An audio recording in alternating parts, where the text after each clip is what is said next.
Hey everyone, I'm Megyn Kelly. Welcome to the Megyn Kelly Show and happy Monday. It comes every week. We have to get through it. Let's do it together.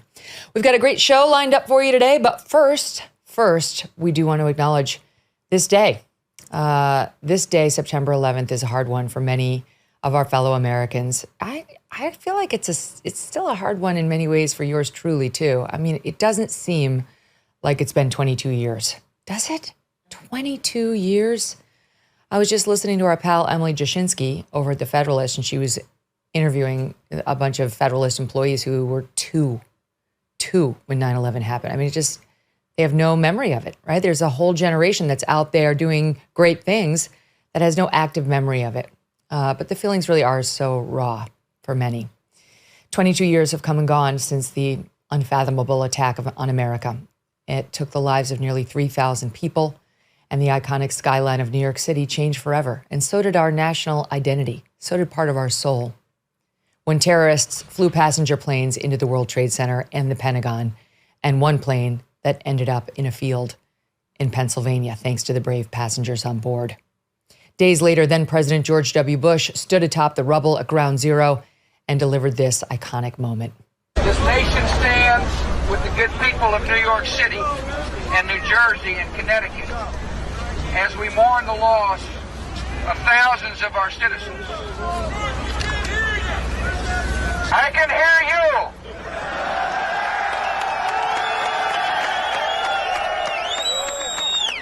I can hear you. The rest of the world hears you. And the people who knock these buildings down will hear all of us soon.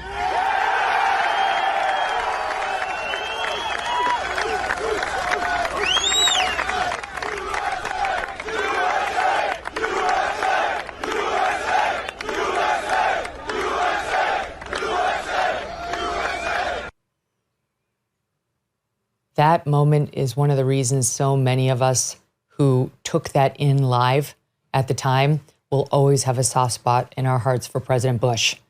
Notwithstanding the foreign policy debacles that followed, he brought us together at a time when we were ripped right down to our fabric apart. It didn't matter if you were a Republican, a Democrat, an independent. What mattered back then, we were all Americans. We loved each other. We loved our flag. Our political differences were secondary. The weeks that followed showed the world the best of us, from the first responders who rushed into the danger to the everyday Americans who gave their time and money to help the victims. Just weeks after that terrible day, then President Bush came back to New York City and threw out the first pitch at Yankee Stadium. We wanted to show you the whole thing because it's a moment that could not happen today. That's how it feels. Just feels like this couldn't happen today, given our divided politics. For tonight, Mr. President.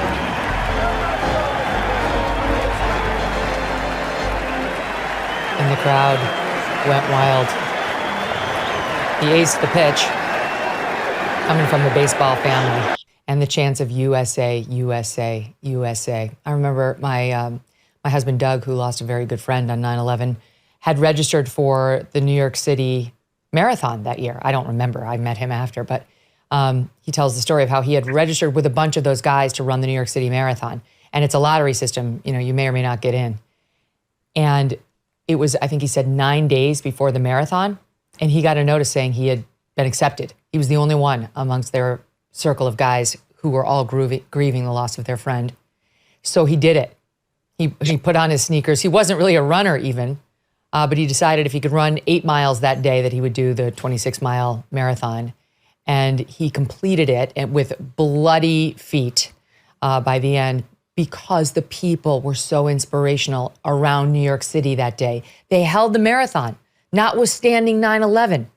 And the people with their USA signs and their flags cheered on the runners at every turn.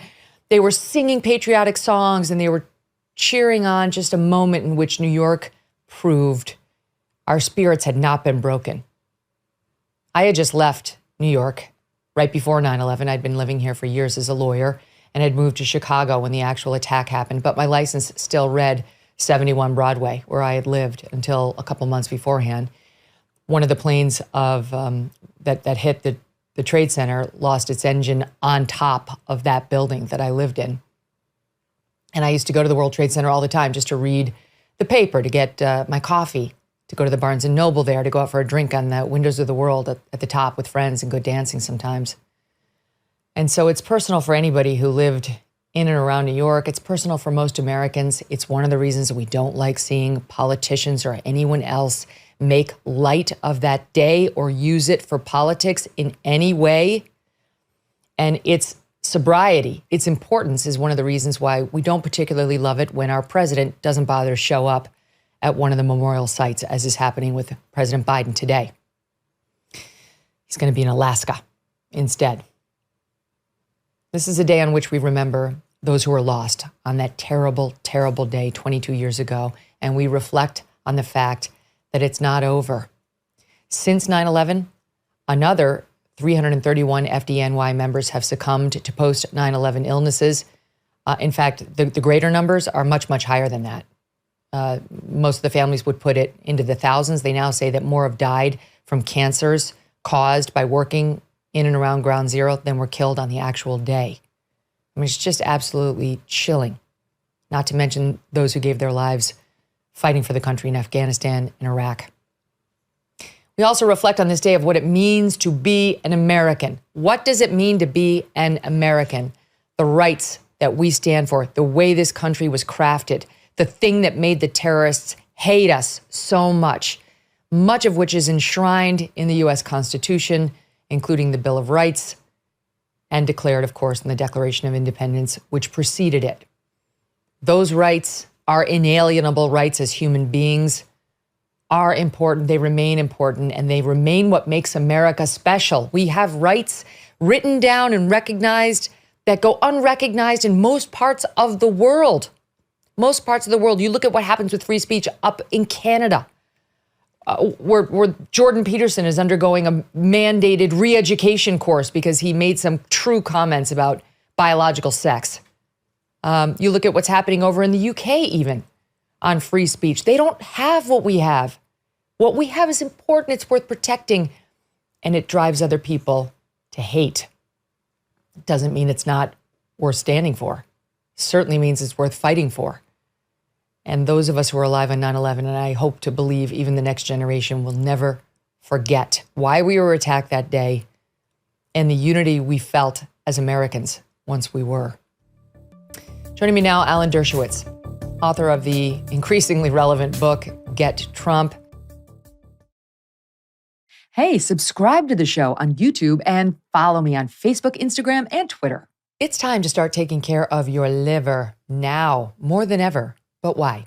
Because the latest data from the American Heart Association indicates that adults with fatty liver were 3.5 times more likely to have heart failure than those without. The American Liver Foundation says that 100 million Americans have fatty liver, which means many people are at risk. We throw everything at our livers: cholesterol, alcohol, toxins, statins. That's why so many people have a sluggish, fatty liver that makes us gain weight and lose energy. Well, for decades, your liver has helped you with over 500 key functions daily. It's time you think about helping your liver out. Liver Health Formula is an all-natural supplement which contains 12 botanicals that help recharge and protect your liver. Manufactured in the USA and approved by American doctors, over 2 million bottles of Liver Health Formula have been sold already. Viewers of our show can take advantage of this special offer. You can try Liver Health Formula and get a free bottle of omega-3 to keep your heart healthy. Join their happy customer list by going to getliverhelp.com/Kelly and claim your free bonus gift. That's getliverhelp.com/Kelly. Alan, thank you for being here. Your thoughts as somebody who loves the Constitution just as much as any American I know on the meaning of this day. Well, two thoughts. One, I was about to teach my class of first-year students when the planes hit, and the school decided to cancel classes. I wrote a note to each of my students saying, no, my class is not canceled. Come, we'll talk about it. Let's talk together about it. I had TVs brought into the classroom. These were kids, many of whom were away from home for the first time. I didn't want them to be alone in their dorms. I wanted them to be surrounded by other people. That's one thought. The second thought is Yankee Stadium. Today, you can't even hear the song God Bless America, sung by Kate Smith, one of the most uniting themes ever written. But Yankee Stadium won't play that song because Kate Smith was accused of having sung a song that people disapproved of back when she was a child. And the third point, you talked about free speech and how there's less free speech in Canada and England. Just come to Harvard University, which has been ranked the lowest university in the entire United States in terms of free speech. Shame on Harvard for not understanding the spirit of freedom of speech as reflected in our First Amendment. Yes, I saw that. Harvard literally, I think, just absolutely dreadful scores when it comes to free speech and defending it. Harvard University of all institutions. You know, Alan, I went with my family, my husband and my kids to the U.S. Open finals last night, the men's finals. It was absolutely thrilling. Great final, It was wonderful. And I'll get into it a little bit more. Marcellus Wiley's here, and he was a professional football player. I realize it's a different sport. Even I know that. But one of the things that jumped out at me was it opened, this is the event. The men's finals is the event. It opened without the national anthem. Here we are, right, in New York, in the heart of America, and they opened with a combination. It was like a medley of phrases from America the Beautiful and Lift Every Voice and Sing, which has become known as the Black National Anthem. So the Black National Anthem got play as we're surrounded everywhere by reminders of 50 years of equal pay for equal performance, or basically equal prize money for men and women. Okay, fine. That's one thing. But everywhere we're getting reminded of that, but we're nothing about America, because I guess we're not allowed to celebrate us and what we stand for by playing the national anthem. There wasn't the moment where we put your hand on your heart. I thought that's what we were doing. Everybody stood. I put my hand on my heart, told my kids to do it. And then they launch into the Black national anthem. I'm like, all right, I guess we have to go through this in order to get to the actual national anthem that unites us all, black, white, left, right. No, they never played it the night before 9/11 in New York. That would have been unfathomable just 10 years ago. It's too controversial. The national anthem is too controversial. I was thrilled to see the flag unfolded. I thought they might have an issue with that as well, and kneeling.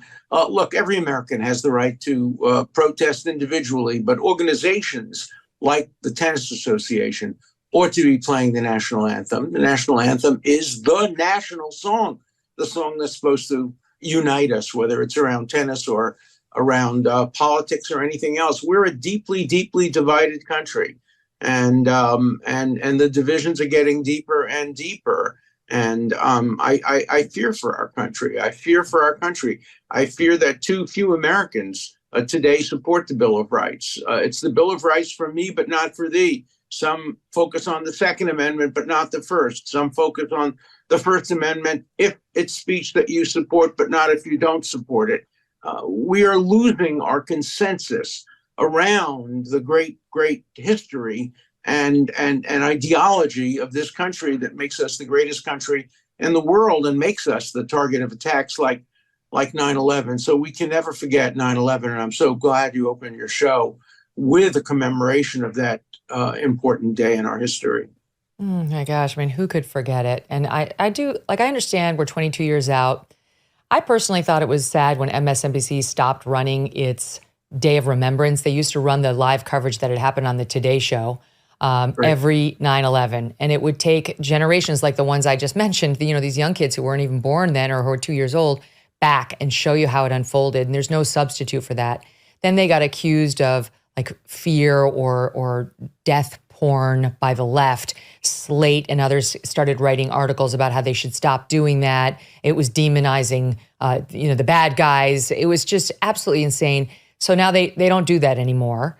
And we're at the point now where the U.S. president doesn't feel the need to be at any of the locations, not Shanksville, Pennsylvania, not the Pentagon, not New York City and Ground Zero. They dispatched Kamala Harris.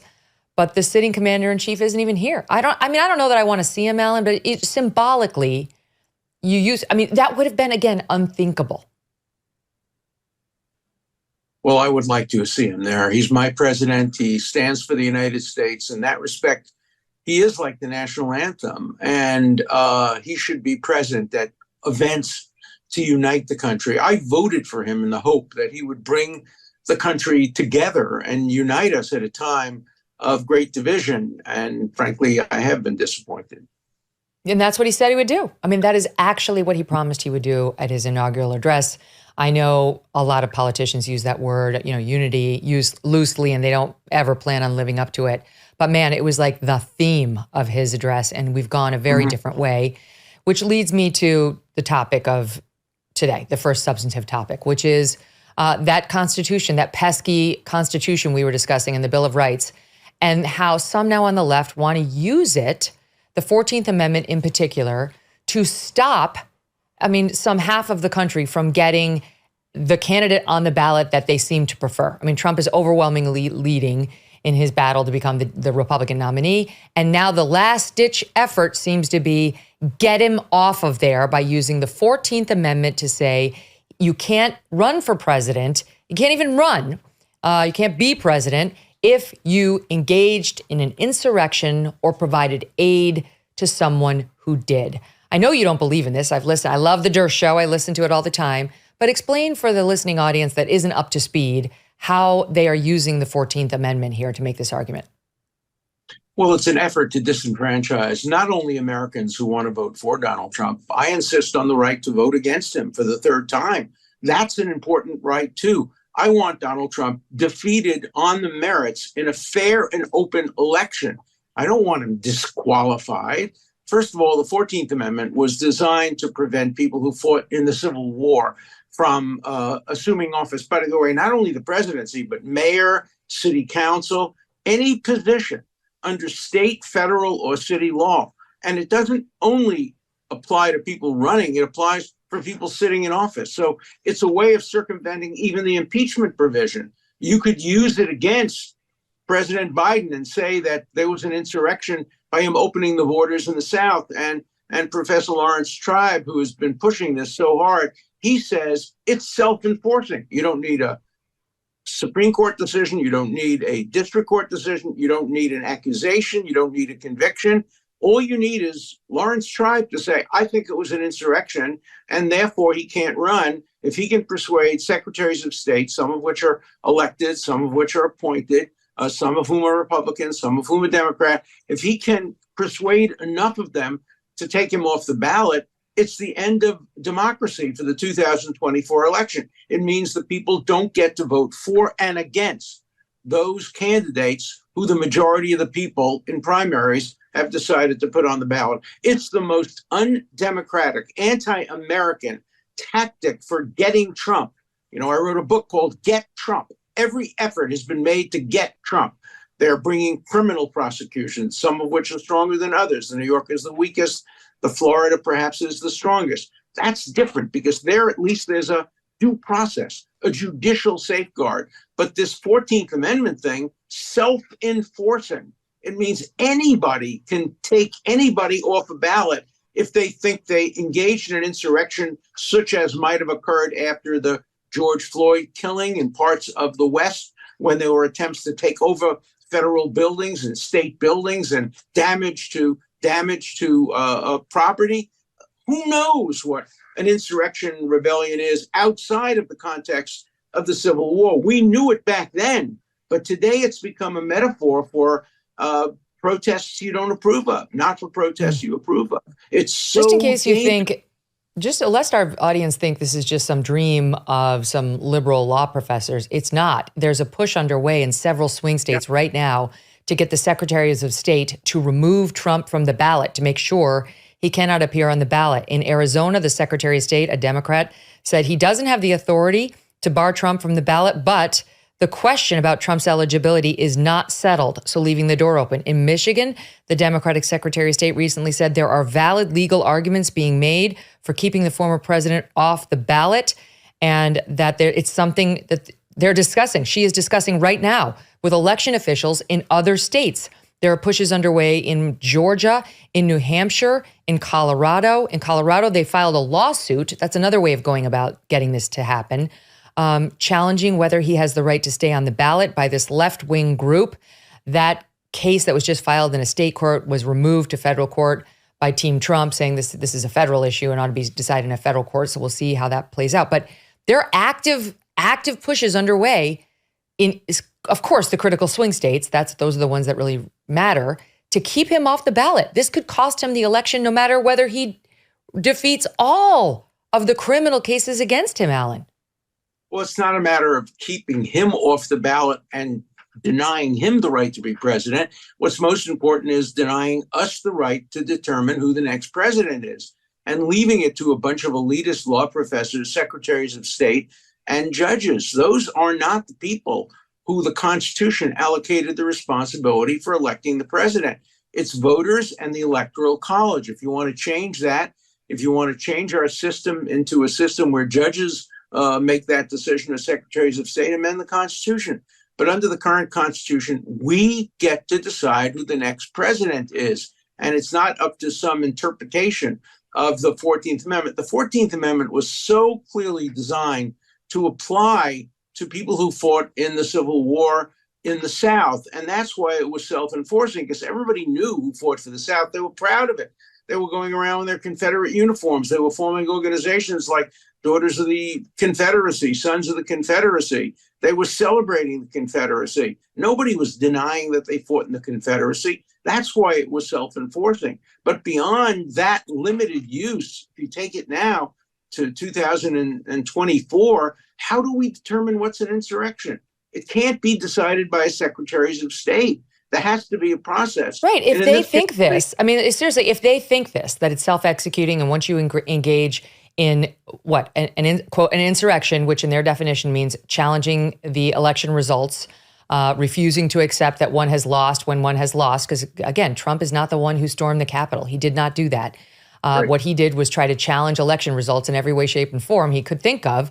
Then I guess President Kennedy engaged in an insurrection where he had the alternate slates of electors for Hawaii. Stacey Abrams, who they ran again in Georgia, she never should have been allowed to run again for office. And yet, I'll tee it up for you, Alan, here is your old pal, Lawrence Tribe, professor at Harvard. Alan and Tribe do not like each other. And Judge Michael Luttig, who is a conservative judge, who a lot of lefties are very now excited about because he's from the Fourth Circuit Court of Appeals, or that's where he sat.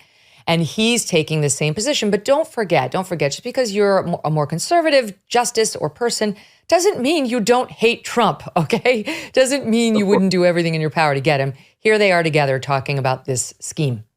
The original meaning of Section 3 disqualifies the former president from ever holding the presidency again. The disqualification clause operates all by itself. This clause says that no one who did what Donald J. Trump obviously did, and he doesn't really deny it. He plays games with what we call it, but he doesn't deny. Well, in the first instance, it is the officials who decide whether his name can be put in nomination. Usually it is the Secretary of State who must make that call. But whichever way Secretary of State goes, that case will go to court. And because the issue is so momentous, it will end up in the Supreme Court of the United States. Now, I shouldn't impute, I'll give you the floor, but I should not impute hatred to Michael Luttig. I have no idea how he feels about Trump. As people are sort of like, well, he's a conservative. It's like, well, you do have to dig a little bit deeper when it comes to Trump to figure out somebody's political positioning. Go ahead, Alan. Of course, but the irony is that they claim the Secretary of State decides who's on the ballot. Of course, that's not the law.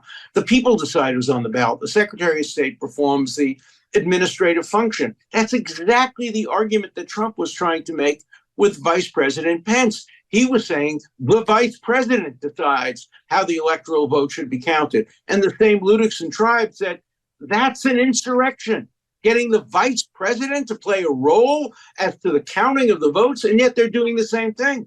They're saying that the Secretary of State decides who's on the ballot. No, primaries decide who's on the ballot. Delegates decide who's on the ballot. We have a process for deciding who's on the ballot. The Secretary of State just performs the ministerial task of putting his name in print and printing the ballots. But to say that the Secretary of State decides who's on the ballot is the same as saying the Vice President decides how the electoral vote should be counted. They're both invitations to lack of democracy. That's interesting. What he said, what Tribe said there at the end is not wrong. It's going to go through the courts one way or the other. It's starting to, as I mentioned, in Colorado. And that means ultimately it's likely to wind up before the U.S. Supreme Court, which is now 6-3 conservatives versus non. Does that tell us anything? Well, again, 6-3 conservative doesn't mean 6-3 pro-Trump. There are conservatives.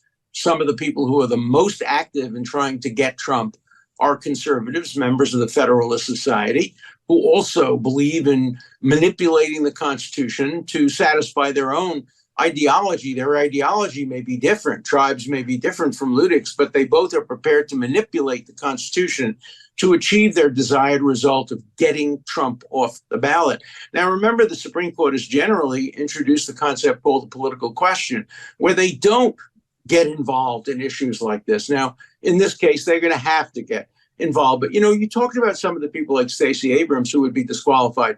Under Tribe's rationale, Tribe and I would be disqualified.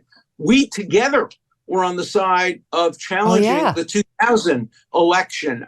He was Al Gore's lawyer. I was the lawyer for the citizens of Palm Beach County who had been victimized by the butterfly ballot. Remember what happened there? Thousands of Jews accidentally voted for the most anti-Semitic president ever to run, Pat Buchanan, because they were trying to vote for Joe Lieberman, but the hole for his name, you don't vote for vice president, but under the butterfly ballot, the hole next to his name was the hole that you punched for Pat Buchanan. And so there were hundreds and hundreds of people who voted by mistake, didn't cast their vote for Al Gore. And I was bringing that case. I was in federal court standing right next to Lawrence Tribe. We were trying to undo an election. Are we disqualified? I'm not running, and neither is Tribe. But do we come within the prohibition of the 14th Amendment? Of course not. We were pursuing legal remedies, as was Trump and his lawyers, many of whom are now under indictment for pursuing legal remedies, going too far perhaps. But that's a question that ultimately will be decided by the courts in individual cases. But the idea of disqualifying a presidential candidate, the leading presidential candidate, on my show, The Dirt Show, I award bananas. And when this happened, it got up to 6 bananas on a scale of 10. If, in fact, President Trump is disqualified, we become very close to a banana republic. Now, we're not putting people on planes and blowing them up like Putin. We're not doing what happened in Ecuador and killing a man who's running for president. But when you disqualify a person from running for president who's the leading candidate, you're up to 8 bananas on a scale of 10. And no American wants to be in that situation. Can I ask you something about the Supreme Court? Let me ask you about the Supreme Court, where I think this is obviously going to have to land there as the legal challenges make their way through. Not keeping the leading GOP candidate off the ballots is going to be a problem legally and otherwise. The one thing that I would say the other side has is, while I agree with you, it's very clearly a civil war era prohibition. It doesn't explicitly say it's limited to that. It doesn't explicitly say that. So they've got some wiggle room there. How weak does that make your side of the argument? Wiggle room is not enough when you're trying to disqualify the leading candidate. It has to be absolutely crystal clear. Now, of course, Tribe says it's crystal clear. Of course it's not. The same 14th Amendment does talk about enslaved people, talking about paying for states that left the Union. It was so clearly designed. The framers clearly did not intend it to be a way of undoing impeachment. Impeachment is so hard to achieve. You need 2/3 of the Senate. The 25th Amendment is even harder to achieve. And according to the Tribe Ludic lunacy, this provision now can substitute for impeachment. If you can claim that somebody who's now sitting in office engaged in those activities defined in the 14th Amendment, then you can use the 14th Amendment to get them out of office without going through the rigors of the impeachment or the 25th Amendment. That cannot be what the framers intended. If you want to disqualify somebody from running, you're going to have due process, procedures, a clear method, a methodology. Who decides? Who evaluates? What's the criteria? Proof beyond a reasonable doubt, proof by a preponderance. None of it's there. All of that, or things like it, are in the impeachment provisions and in the 25th Amendment. So it's bizarre to think that this was designed to be a substitute for impeachment or the 25th Amendment. Like a secret, like a secret back door. You can get this candidate barred from ever running from office again if you convict him in an impeachment proceeding. Or secret option number 2, if you can convince a judge or a Secretary of State that he engaged in insurrection undefined by the 14th Amendment. And so it's what the Secretary of State who's going to decide that it looks like an insurrection to me. Guilty. He's off. All right. I got to get this other story in while I have you. Sure. And that is this New Mexico governor who is very upset because there's been a rash of shootings in New Mexico. I get it. It upsets all of us, and including one involving an 11-year-old boy who appears to have been killed during the midst of some sort of, I don't know if it was gang violence, but it was a road rage incident where because none of the news reports is talking about what happened. It was driving me nuts as a mother. 11-year-old boy, his family was leaving a baseball stadium after a game, road rage incident.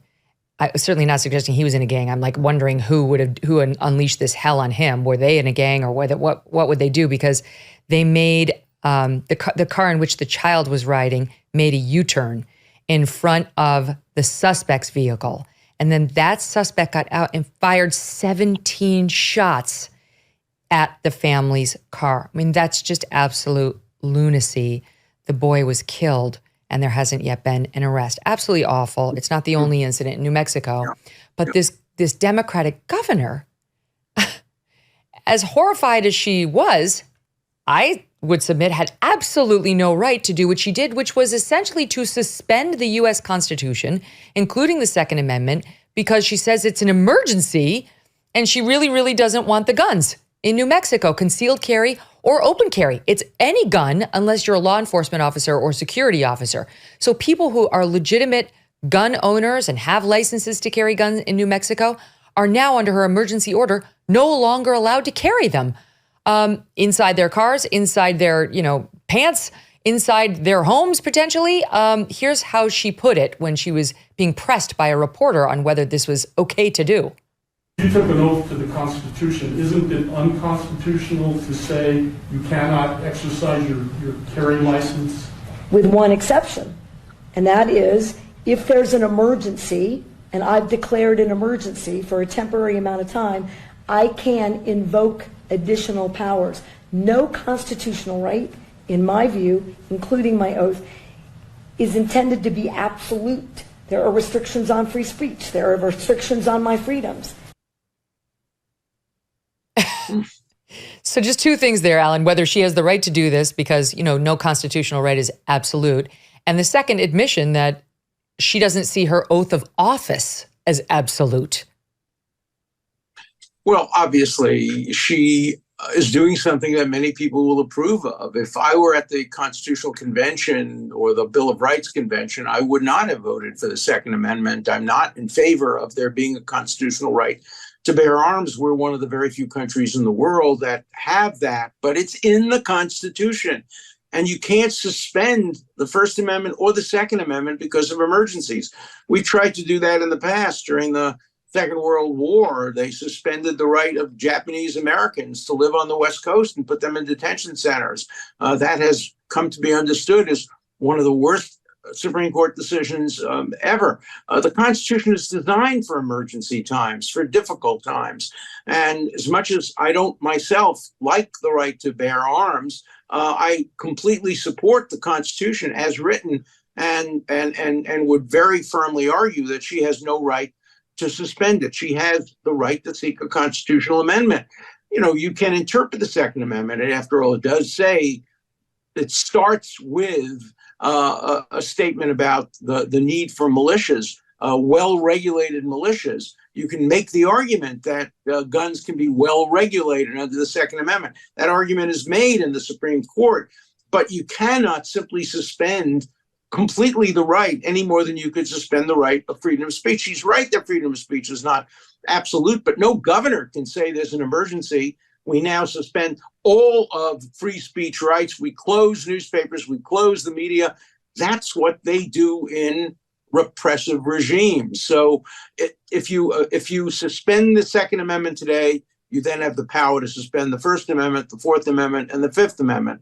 And this was all part of the same thing. This was part of the effort to try to use the Constitution in a manipulative way to get your policy results you want, whether it's to get guns off the street, which is desirable, whether it's to stop Donald Trump from running, which many people would find desirable, whether it's detaining 110,000 American citizens of Japanese origin in detention centers. None of them are permissible under the Constitution. Constitution was designed for dangerous times. That's why it's lasted longer than any constitution in the history of the world. And it's under attack largely from the left today. I grew up during McCarthyism, when it was under attack by the right.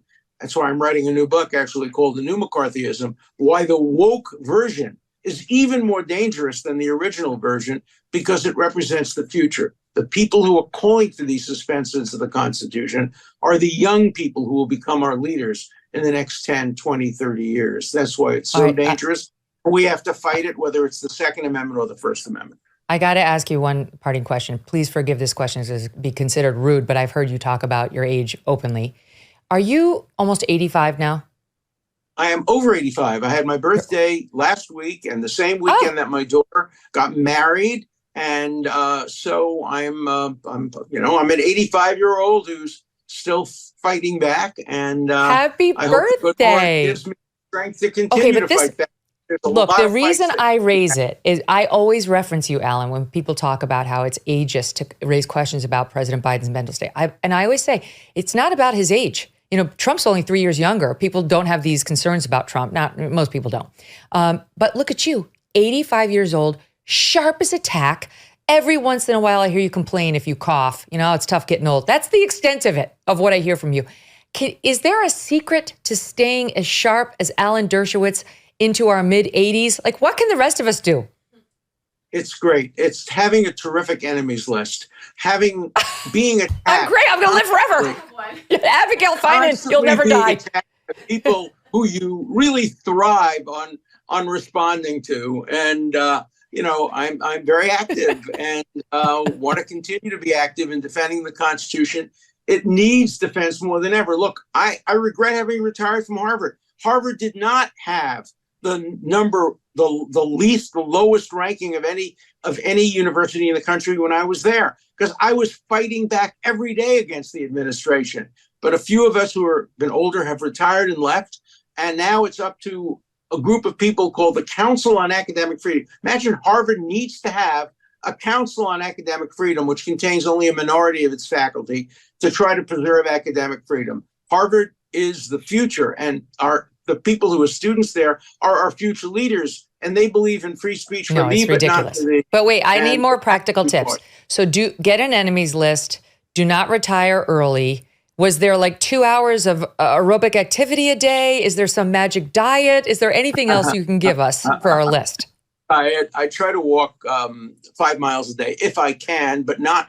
I made the mistake of trying to walk. I did walk 6 miles the other day in 90-degree heat. That was not a good thing to do. So I'm off walking in the great heat, but I love to exercise. And look, having a wonderful wife and a wonderful family and supportive friends and relatives is very important to being able to be well and keeping your wits about you when you're 85 years old. So I'm hoping for a few more good years, and maybe someday the world will allow me to retire. But right now, there are too many battles to be fought, too many evils to be trying to be directed against. And I'm in the middle of the fight, and I thrive on it.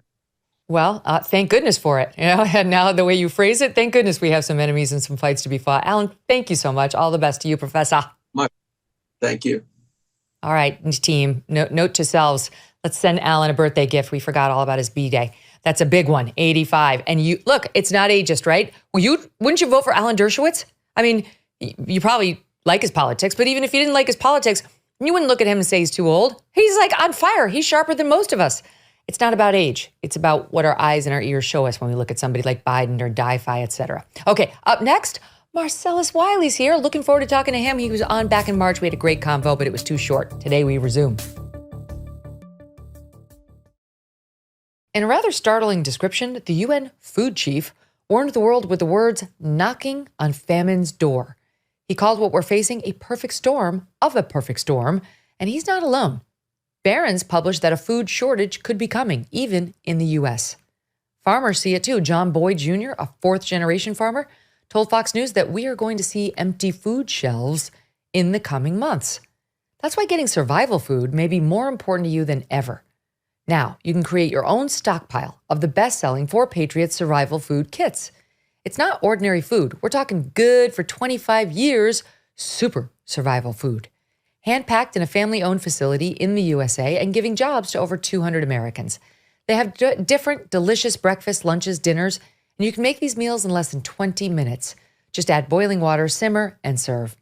And right now, for the next few days, listeners of the Megyn Kelly Show will get 10% off their first order at 4Patriots.com by using the code MK. Go to 4Patriots.com and use code MK to start your stockpile today.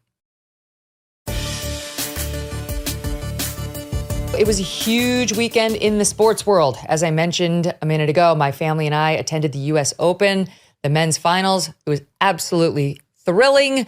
Plus, football's back. And for the 2024 Republican presidential candidates, that means there was only one place to be, the Iowa State College football game. Hello, they're not stupid. They understand where to go in advance of the First in the Nation caucus. We're going to get to all of that and much more today with Marcellus Wiley, former NFL All-Pro, founder of Project Transition Foundation, and host of Brinks TV and YouTube's Never Shut Up. And Marcellus's wife is going to be part of the Real Housewives of Beverly Hills, which is also exciting because I enjoy that that show. Marcellus, great to see you. How are you? Oh, I'm doing great, Megan. How's it going? I think you need to lead with the end now because the Housewives is going to take care of everything I've ever done. This is going to bring back Beverly Hills. I migrated over to Miami, which I happen to think is the greatest show ever made in the history of mankind. But I'm going to go back to Beverly Hills now. I know their season hasn't yet released. It's coming out soon. It featuring your own wife. So are you in it? Did you get sucked into this? Yeah, I got sucked into it, man. We're a tandem. We're a tag team. So it just happened earlier this year, unofficially. But basically, they gave us a call and wanted to gauge our interest. And my wife, knowing who she is and how multidimensional she is, and she's a mother. She's also a CRNA. She has tremendous personality and is a huge athlete in terms of her workout regimen, wakes up at 4:30 every day, still has a 6-pack 3 kids later. So I was like, baby, I think the world needs to see how great you are because I see it every day. Okay, here's why I'm worried. I'm going to show you in one soundbite why I'm scared for her. Watch. Let me tell you something. Don't touch my husband ever. Just say. Don't ever. You don't want out for everybody to know. You better watch what you talk about me, or everybody will know. Never. Everybody will near know. my husband. Everybody will know. You understand that? Everybody Never will go know. after my husband. But you don't want. Do not put your finger in my face. You're gonna get my finger in your face too. Okay. Really? Threaten me. Listen. No. Stop it. Enough. You're a pig. Okay, You're enough. No one is touching anyone in this house. No one is touching anyone. There will be no touching. Listen, we're from Beverly Hills. We live our life. We do our thing. We don't, we No, just I'm not. do I'm it. from the trailer. Kyle, Don't forget. Listen. We don't. Poor Anne Marie. She's going to the lion's den. Yeah, well, I played in the NFL for a decade, and every day in that locker room was making that clip look tame. So I'm certainly used to it. She has to grow that muscle. I will say that. Like, that's a whole different muscle to be in those situations. know how to navigate between the drama that is present, and then you being a calming force, but not a boring person, right? So yeah, that's right. We have a lot of conversations privately about how she's going to navigate that, but you got to be authentic, you got to be yourself. And I've been through so much hell in my life, man. Nothing these ladies from Beverly Hills are going to ever throw me that's going to throw me off my game. Well, that is the greatest sin on the Housewives series, is to be the boring one. I have no doubt she will not be. Because, I mean, if nothing else, it seems like I don't know anything about her politics, but if she sounds like you do at all on any issues, because you, like, look at your shirt for the listening audience. He has a shirt on that reads facts are greater than feelings, like the greater than sign, facts over feelings. Even that is considered like subversive in today's day and age. So if she says anything that sounds like you, Marcellus, she's going to be the biggest shit stirrer among them. Oh, absolutely. And there's already some reports of some of the things I've said. She agrees with some of them. We're not the same person, so obviously we will diverge on some issues. But yeah, we're together for a reason. So she has a lot of ammunition, a lot of experience, and is not scared to speak her mind. So in a world that's trying to pervert everything you say and always wants you to just pick a side and doesn't want to hear the nuance, she's going to represent the Wileys pretty well. I look forward to seeing how they edit it and then see how it comes out. Yes, exactly. That's right. I have one other question on this. Before you go on a show like this, do you have a sit down about the rules? Like, this is what you're allowed to disclose about our marriage and what you're not. You know, you sound like her. Like, she came to me and it was like this summit meeting. And she was like, okay, baby, we got to be on the same page. We got to be the same alignment. Let's talk through this. I was like, well, I only got one rule: be yourself. And then everything else comes from that. But I will say that she has been smart and strategic in terms of what does she want out there. And obviously, no one is going to show their entire life. Like, it's not even set up for that. But we are being real. We are being who we are. It's just you don't want everything out for the full public's display, because we do have little kids here. We still have a family, obviously, that we're in love with. So we don't want everyone to go through the ringer like we have to. Yes. I will tell you that one of the things that's great about Miami, this is like now 2 seasons ago, so I won't give you too much of a spoiler, but there's this dirtbag husband. He's married to one of the gals, and he forgets that he has his mic on. He's mic'd up for the show, and he forgets. And on the open mic, but he's off cam, but you can hear him. And the Real House, Bravo's not stupid.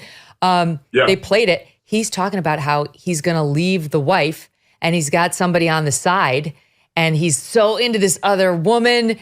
It's like, oh my God, after you've just watched his wife for a season, clearly desperate to get her husband's attention, clearly sensing something's wrong. He denies. And then we hear, this is why I'm sorry, I got to tell Anne-Marie, this is right now, Miami's number one. She shouldn't do any of this stuff to make it number one, Beverly Hills.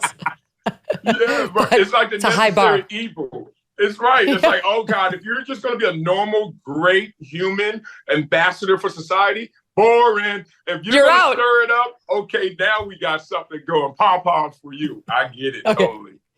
All right, so I'm going to squeeze in a break, but I'm going to come back. We have to talk about the U.S. Open. Novak Djokovic coming back after being banned because he refused to get the vaccine with to mix the sports, spike the ball in the end zone moment.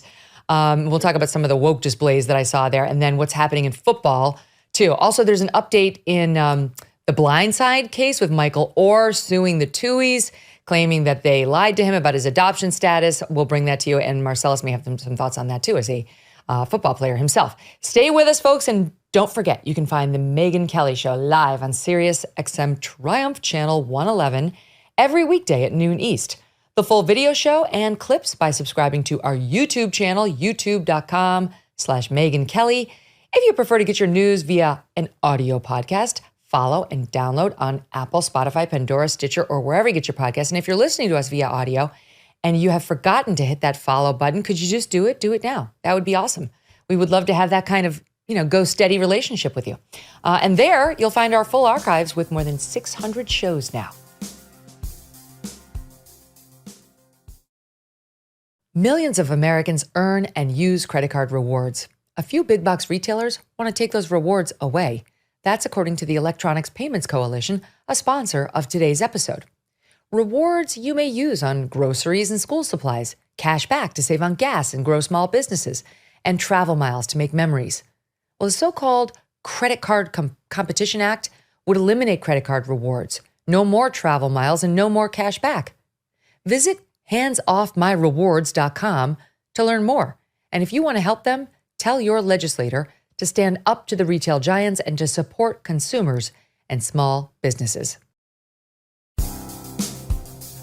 So let's talk a little sports. On a rare occasion, I actually do delve into them.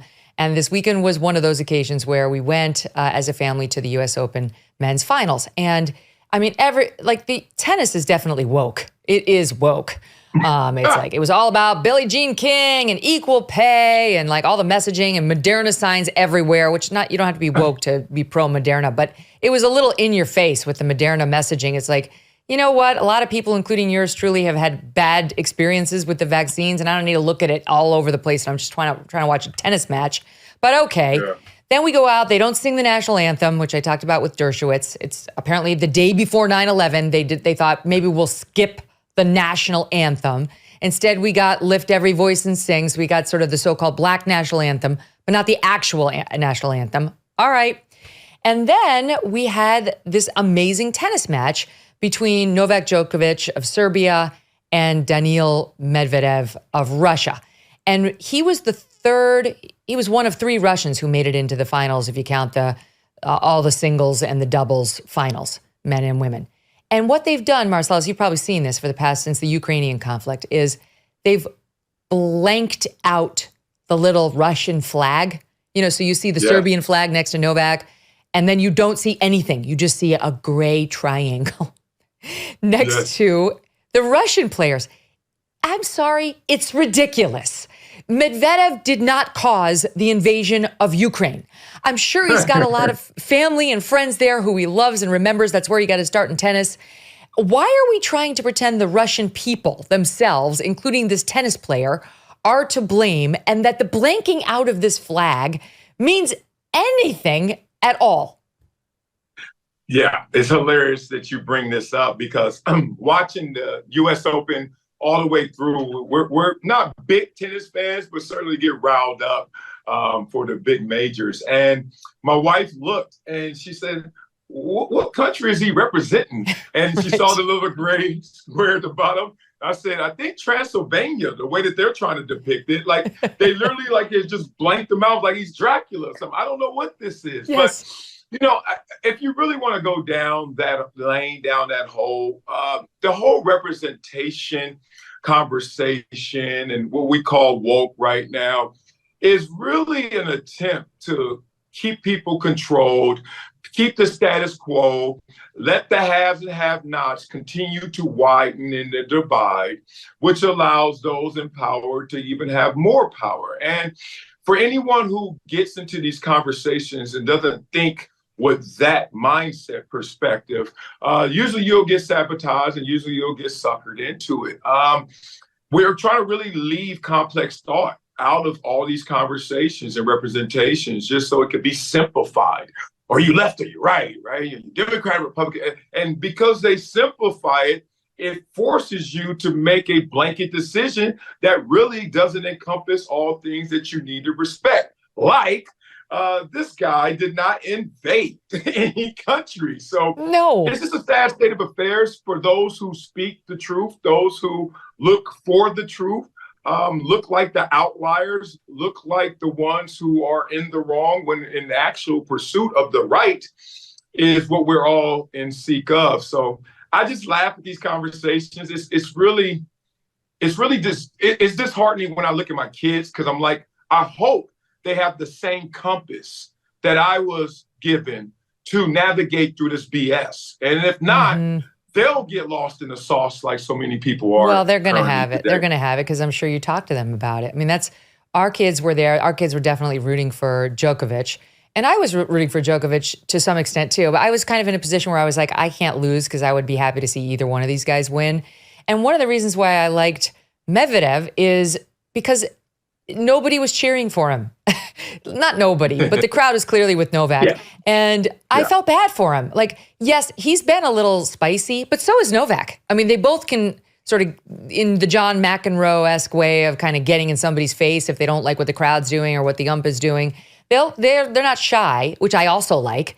But there's really, I think, one main reason to dislike Medvedev, and that is he's from Russia. And there's again, there's really no reason to hold that against the guy. So I was sure to clap for him whenever he got a good point. I kind of felt bad for him that he didn't win, but I was thrilled to see the GOAT. I think it's clear Novak is the GOAT. And one of the reasons that many of us were rooting for him is because he too got backlash and bounced out of the US Open and the Australian Open last year because he refused to get the vax. They were calling him Aaron Rodgers of your world, NFL world, was there. I would say what team he's for, but I don't remember. He just started with our New York team. He's with the Jets. Okay. Anyway, he was with another team before. But anyway, he posted no vax Djokovic, which is kind of fun. Anyway, in an incredibly ironic moment that Clay Travis noticed, Novak, of course, his winning shot, was the shot of the day sponsored by Moderna. Look at this. Look at this. Well, we'll take you to the Moderna shot of the day, and it was saving the match point. Oh, the match point to get to number 24. There were a lot of shots that were highly impactful. But here's the final one.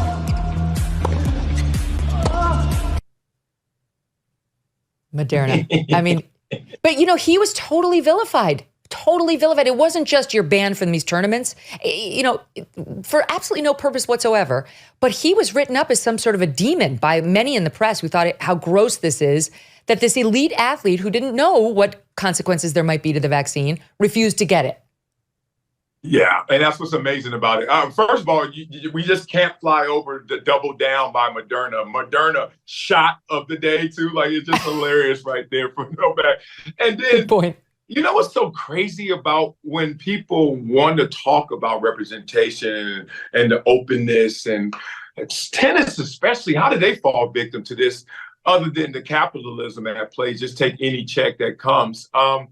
It's a global sport. And I was actually already in a sad state because Carlos Alcaraz wasn't in the finals, and that's my guy. Yeah. We were privy to watching him against Nadal a few years ago in Indian Wells and was like, he's next. And now he's but he obviously didn't make it to the finals. Yeah, a robot in disguise. I mean, this guy is locked in when he is playing. I love him to death. But you see this with the Moderna shot of the day and how we treated Novak when we ask our athletes, we ask people to make a decision, but vilify them for the decisions that they make. So it's really not even an option. It's not open. It's actually closed. And that's what I don't like when everyone around me tells me to respect everyone. And I say, I already do. For you to even ask me that, maybe you're telling on yourself. Maybe this is a projection. And then when you choose something that they don't support, then they come after you. So, me being who I am and some of my stances over the years have been attacked. But people don't understand. I grew up in a gang neighborhood where there were Crips and Bloods. And I had to quickly realize that in order to make it out, I couldn't be either. So I'm not going to be forced to ever choose a side. So I know how to get around all of the landmines that these people and in their ignorance actually put in front of me. So when I look at it on a global scale now and how it's been so incentivized, it's laughable. It's almost childlike to me, taking me to my childhood.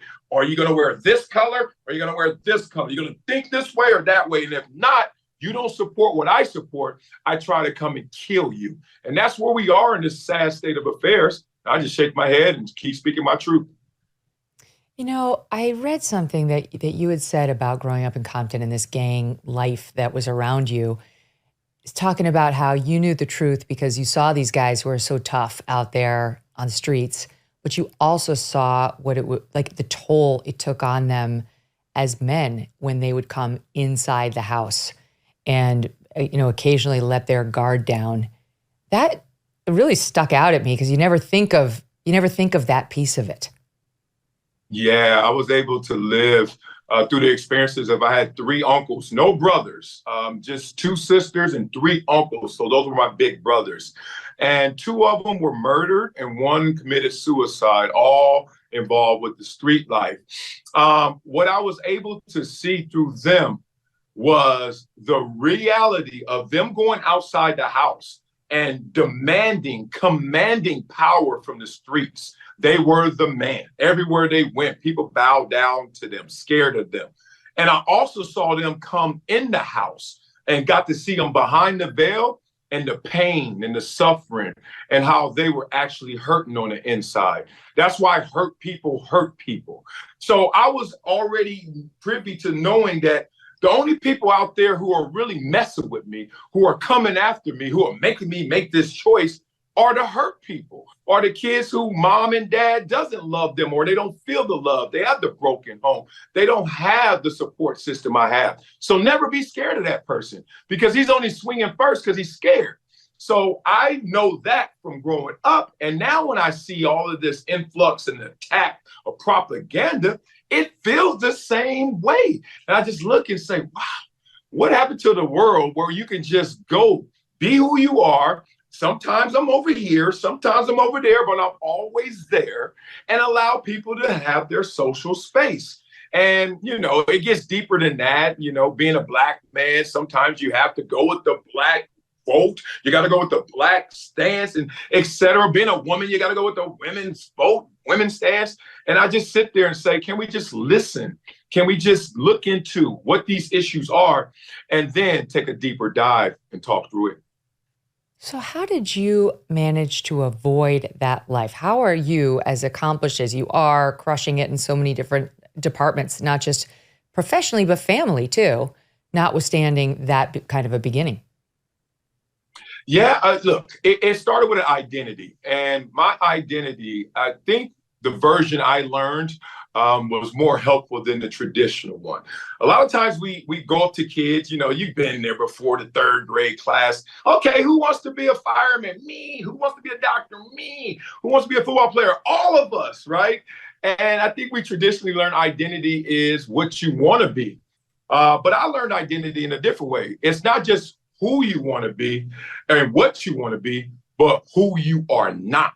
And I had to learn to find out quickly who I was not just who I wanted to be and who I was. So I got to look at the world and focus in and have a narrow view on exactly who I was based on all the things that I would not be.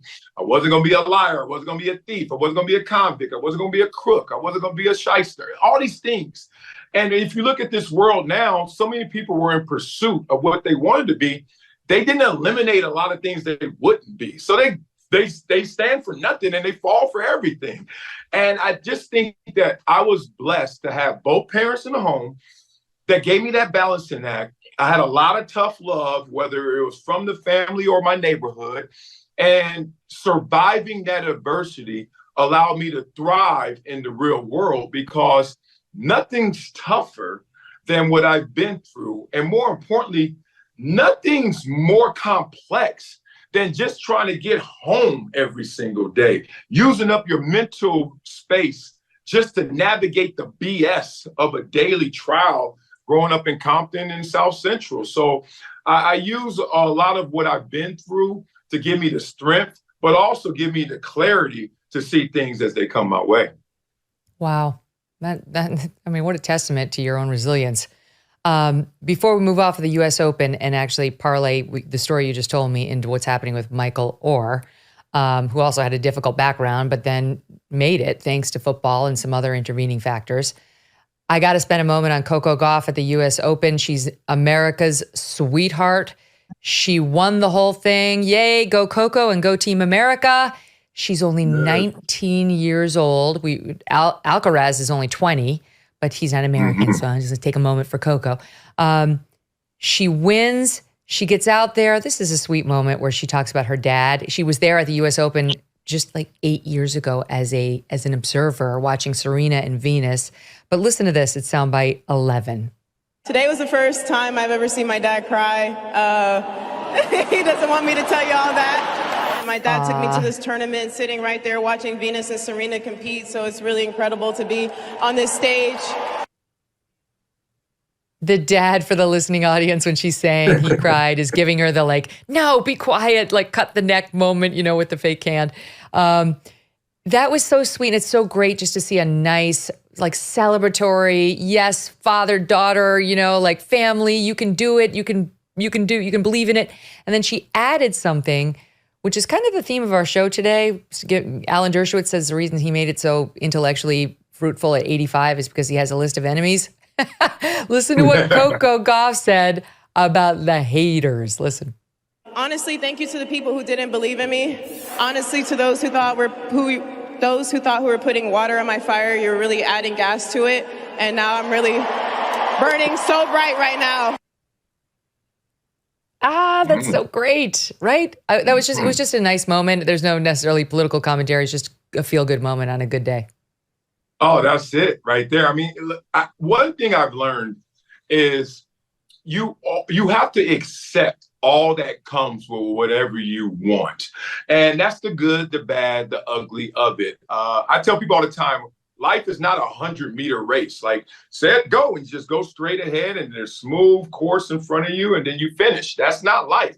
If anything, life is more the 110 hurdles. That means, yes, I'm a run, but whoa, I got to get over this. I got to get over that. I got to get over this. And life just presents adversity to you so it can sharpen you. It sharpens your sword through that adversity. But so many people want to avoid that. And in avoiding that, you actually lose the opportunity to be your greater version. So you got to almost welcome adversity. No one raises their hand to say, let me have a problem today so I can be better tomorrow. But at the same time, when you go through it, you get to it. And that's what she went through. She went through a lot of downtimes. And it's full circle for me, too. I wanted a John Elway jersey when I was in 11th grade, $69.99, cost too much. I said, all right, mama, I get it. We're broke. We don't have it. I fast forward, my first game ever in the NFL is against the Denver Broncos. And instead of a Foot Locker jersey that I couldn't afford on the field, it was the actual 7 Elway, the man himself. So seriously, it happens to so many people. Yes. Oh my gosh, that's incredible. Wait, I don't have my football dates in my head, but like, he was playing in that game? Is that John Elway was still playing and you played against him? That's what you're saying. Yes, I played against him. 1997, first game. I'm looking like I can't believe Foot Locker came to life. The $69.99 is now priceless. That's him right there. Can't say no to me now, mama. That's the man, John Elway. That's incredible. I will say there was a moment, the U.S. Open, not yesterday, but I think the day before, they were showing, it was kind of annoying, Marcellus, because I watched that one on TV. It was the Alcaraz match against Medvedev.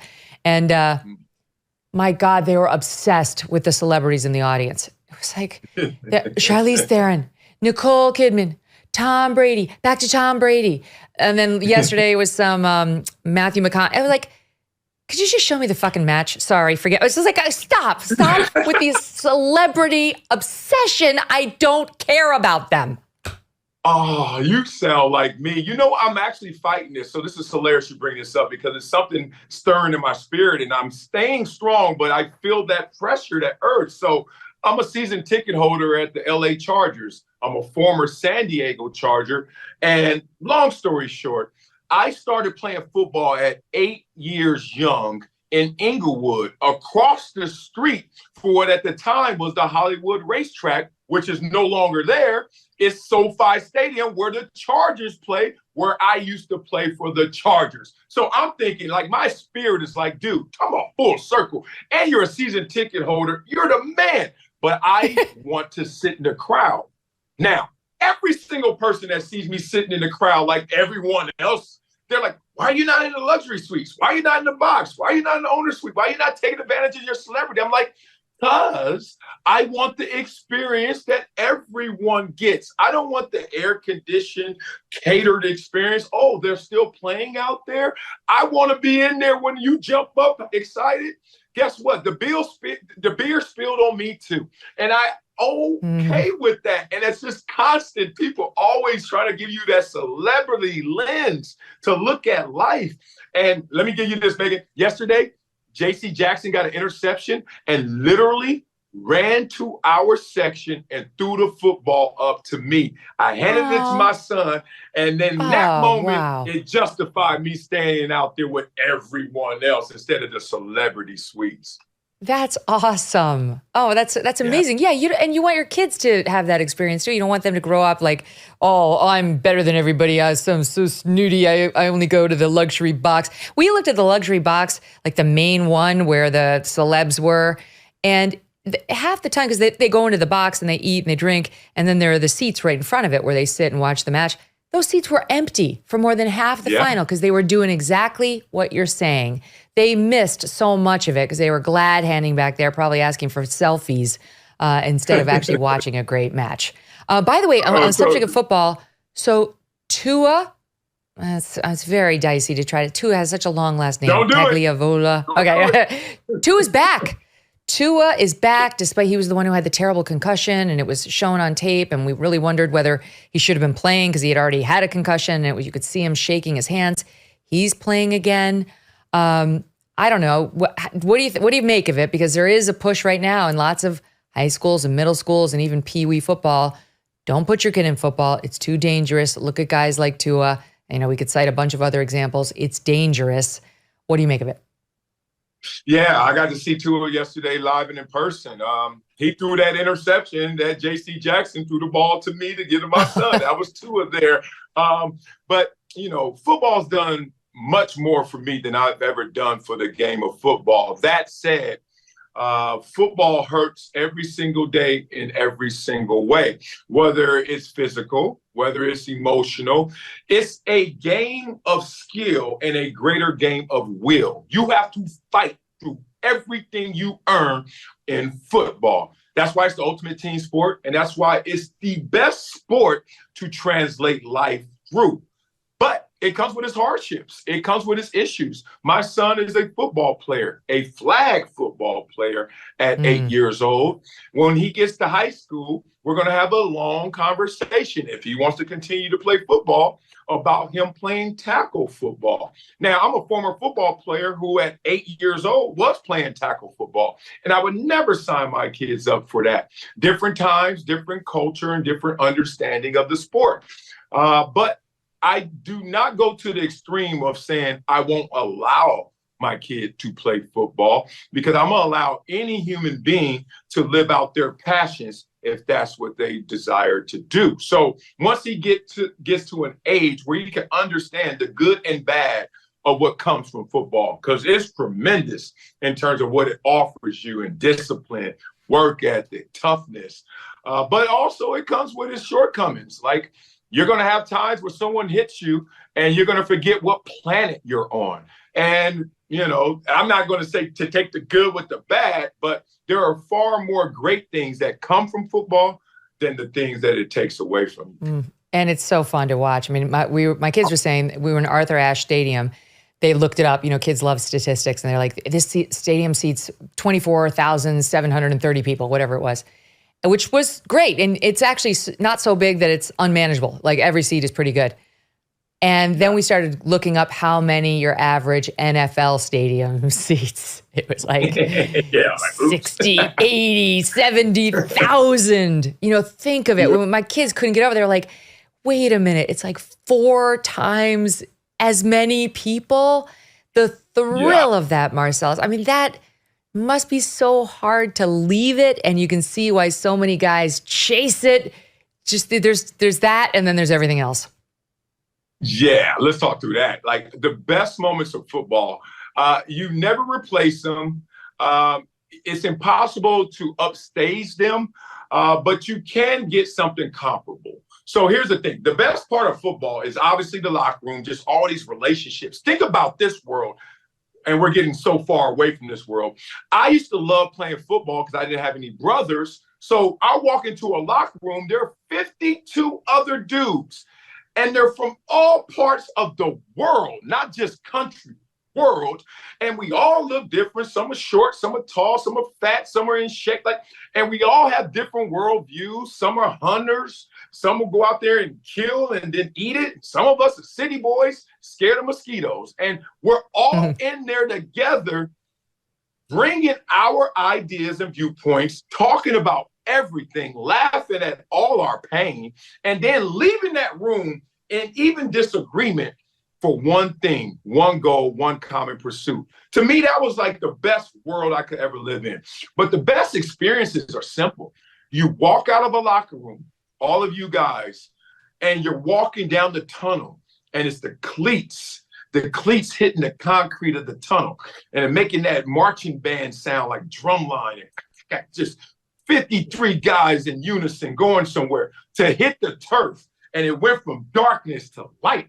And when the light is there, you hear the crowd roar, and 80,000 people are there at your beg and mercy. They're waiting for you to do something to make them erupt. You have total control of that environment based on your performance. You don't find that anywhere else. You find something comparable that gets you excited. But that passion, that space is only reserved for that game of football. It's something special. It really is. I mean, we went to a Giants game last year, and I felt it just as a spectator sitting there. It's like, this is big. It's huge. And our Giants aren't doing so well this year, so we'll just move on. Maybe we'll go see the Knicks or something. I don't know. It's not looking so good, Marcellus. Right. All right, let's talk about Michael Oher, because I thought of you when on this subject. So I remember from the last time you saying when you were growing up in Compton, one of the shows you loved to watch was Different Strokes. I read that in your packet. You love Different Strokes, and I thought, oh, well, today these lefty writers would say you have a white savior complex because you're not allowed to like Different Strokes anymore because the white guy adopted the two black kids, and that's why we're not allowed to like The Blind Side because the white family, it's not adopted, but imposed a conservatorship on Michael Oher. So this turned into this massive fight, and the litigation is ongoing. He's suing the Tuohys, their relationship memorialized in The Blind Side, just in case folks are not up to speed, and saying they didn't actually adopt me. They misrepresented what they were doing with me. I didn't get any of the proceeds of The Blind Side, the book by Michael Lewis, or the movie that became so popular afterwards, starring Sandra Bullock, in which she won an Oscar for portraying Leanne Toohey. And I want money. I want it. And now he's not backing down because the family hired a legal gunslinger named Marty Singer. And he's saying, this is ridiculous. This guy tried to extort this loving family, said, give me several million, between $5 and $8 million, or else I'm going to go public with it. They said, no, we love you. Don't do this to us. You're our third child. He's still pushing it. And the latest was he's demanding now a full accounting of all their money. The Tuohy's money, the money they made off of all these projects, yes. So he's basically trying to, subject them and their finances to the fine-tooth comb so he can figure out how much, if any, he's owed. And this it was about 2 weeks ago, yet another white supremacy piece drops in connection with this whole story. I just want to give you the background because these pieces are coming now fast and furiously in the wake of this story. This is by Elizabeth Spires. It's dated August 26th. And she writes, I have a pretty good idea why Michael Oher is angry. I'm having a problem seeing up close. I got to put on my readers. I never wear readers, but my eyes bother me. Yeah, so here, this is my intellectual look. This is what she says. See it. First, she says, the perception of adoption as an act of altruism is exponentially more pronounced when black kids are adopted by white parents. It implies, she says, that black children need to be rescued by white people, and that makes white people feel good about doing it. See, this is what you were going through when you watched Different Strokes. You just didn't know it. This is often referred to as white savior syndrome.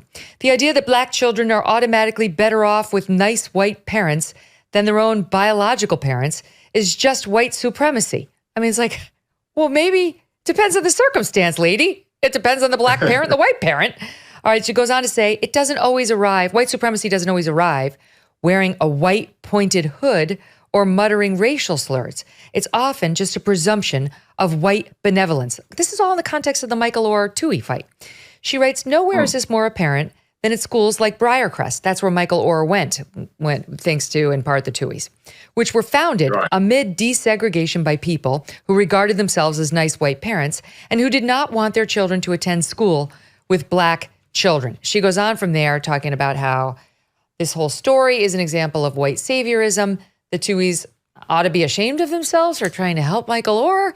And she objects big time to Michael Lewis's portrayal of Oher as maybe not the brightest bulb in the entire school.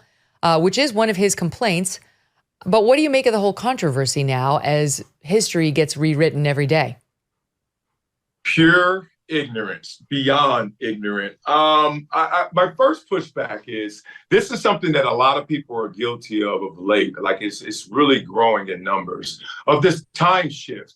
So what they will use is an aesthetic of today's time, something in the present that looks a certain way, and then will connect it to something that occurred in the past and says, see, this is another example of that, without coloring in the actual content and context that makes those two completely different things. But off a quick glimpse, hey, it's a black guy got adopted by white people. Then we could go back 50 years when this school didn't even want black kids there. And I'm like, are we doing this again? And let me push back with this. This is my real example. So Different Strokes was my favorite show growing up. What people don't know is that I grew up my grandmother's house in Compton, and we had two patients that we were taking care of. One was a war veteran, and one was an elderly lady who had some mental health issues. Both of them were white. I grew up in a world that is trying to whisper, and if not yell to me, that white people are superior, that there's white supremacy. And I'm hearing that. And as you grow older, you see more examples of racism and segregation and discrimination. You hear all that. But imagine the kid that is growing up on welfare, that's black, that takes care of two white people. So I'm all over the place in terms of this dynamic because I never, ever bought into white people have something that I don't have. Matter of fact, when you really pushed me, I said, I know at least two white people that need me for their daily necessities. They count on me. So when you're walking around feeling inferior, if you are, how do you reconcile that with my existence? A welfare black kid in Compton taking care of white people. So that's kind of my foundation. So that made me always have to look deeper in detail to every circumstance. You're never going to catch me with some lazy flyover just saying black, white, what do you think? And I'm like, I'm not thinking anything until you tell me something. And that's where we are in this situation. Michael Oher, my first glance at it, I was like, just on timeline, just on the dates, I was skeptical. I was like, Michael Oher, why now? You know, this movie is a decade old. Why now? But then I will give them this. It's okay to ask for full accounting from someone, except why does it have to be antagonistic? Why does it have to be adversarial? Why do you have to combat someone who obviously opened up their heart, their home to you? If anything, if I have any suspicion, I would have done it privately. And I would say, can we just do a full forensic audit? That's it. And you guys would have never found out about it. Just for the thanks of taking me in as they did. But I'm not Michael Oher. And this situation doesn't make a lot of sense to me. It's crazy how so many, this is just the one example, but we could have gone down the list, and we did when Jason Whitlock was on, of the number of writers who have gone with the Tuohys are suspect because they adopted or performed this conservatorship for a black boy. Like, we're sick of the white people doing this to satisfy their need for white saviorship. We're sick of the success of that movie because white people need to see themselves portrayed as saviors. And as I read this line in this piece, the idea that black children are automatically better off with white parents than their own biological parents is just white supremacy. No one's saying that they're automatically better off. Who's saying that? In this particular case of Michael Oher, the Tuohys swooped in and helped him in a way that was really heartwarming. His mother, Jason Whitlock, actually took a deep dive on Oher's book and then also The Blind Side, and this was the reporting. Oher's mother was addicted to crack cocaine and birthed a dozen children with a variety of men. She would disappear for days ingesting cocaine with friends. Her kids as young as 14 months would be left locked out of their apartment. This was a regular pattern. State social workers eventually intervened or moved from foster home to foster home. So yeah, removal from that particular home was a plus from Michael Oher. irrespective of the skin color, right? But everything's got to be racialized. It's just sad. It's sad how it gets exploited by these, people with an agenda.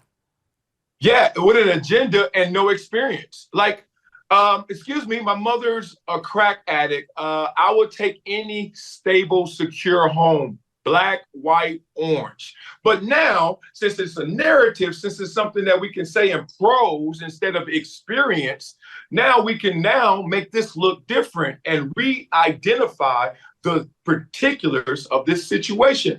Michael Orr wouldn't have cared where he went, as long as it was better than at that time. For us to now retroactively redefine that, to me, is absurd. And they do it all the time. They do it so many ways. And it's hilarious because it's really because of the symbolism. It's because of the value system that people have placed on white America, black America, etc. And they don't want to really dive into it. Are white people richer than black people in general? Yes. Are white people poorer than black people in numbers? Yes. So people they always switch it on you. It's like, you can't just say white and make me think something, but they want you to. You can't just say black and make me think something, but they want you to. And if you don't stand strong in the details of every one of these circumstances, you'll get washed away into ignorance like that author is. Well said. All right, stand by. Much, much more with Marcellus Wiley, who stays with us. We're going to take a quick break and come right back. I always wanted to grow my own vegetable garden, and now I have a Lomi, and it's changed the way I think about food waste. Lomi transforms my garbage into gold at the press of a button. It's fun. Lomi is a countertop electric composter that turns food scraps into dirt in under 4 hours. Now I'm loving the composting. Plus, it's made cooking at home even more fun. Well, it's made it fun, period. It wasn't fun. Now it's a little fun. There's no food rotting in the garbage, smelling up the kitchen. Thanks to Lomi, you have to take out the trash far less frequently. You can turn your waste into nutrient-rich dirt that you can then feed to your plants, your lawn, or your garden. All your food scraps, your plant clippings, even those leftovers in the back of the fridge can go boom into the garden, helping grow more nutritious food right in your own backyard. Whether you want to stay making a positive environmental impact or you just want to grow a beautiful garden, Lomi is perfect. Head to lomi.com/MK, LOMI.com/MK. Use the promo code MK to get $50 off your order. That's $50 off when you head to LOMI.com/MK. Use the promo code MK at checkout for your discount. Turn your food waste into dirt with the press of a button thanks to Lomi. Use the code MK to save $50. Lomi.com/MK. My guest today, Marcellus Wiley, host of Never Shut Up. That also happens to be President Trump's philosophy. He comments a lot on his ongoing legal battles and many other things. But he is still running for president, notwithstanding the 4 indictments and having to deal with that. He's running for president, and you haven't seen him a ton on the campaign trail because he's been busy dealing with all the legal nonsense. But he hit it. He hit it this past weekend. He went out to Iowa, which one must do when running for president, and made some fun of it. I mean, I thought this was a good choice. Went to the Iowa State football game, as did a bunch of the others, but none of the others had welcomes like President Trump. Here he is. I think this is the arrival video. Let's see. When he walked in, let's take a look at it.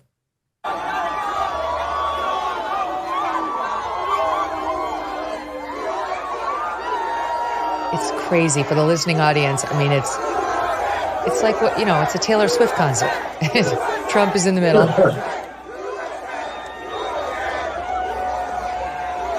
Everyone's got their phones up just trying to get just a snapshot of the man.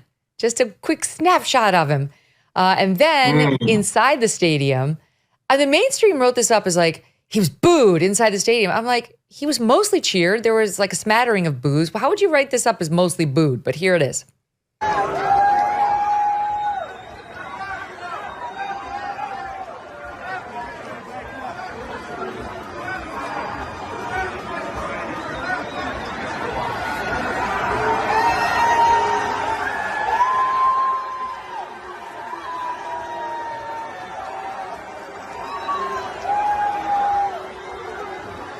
All right, so there you have it.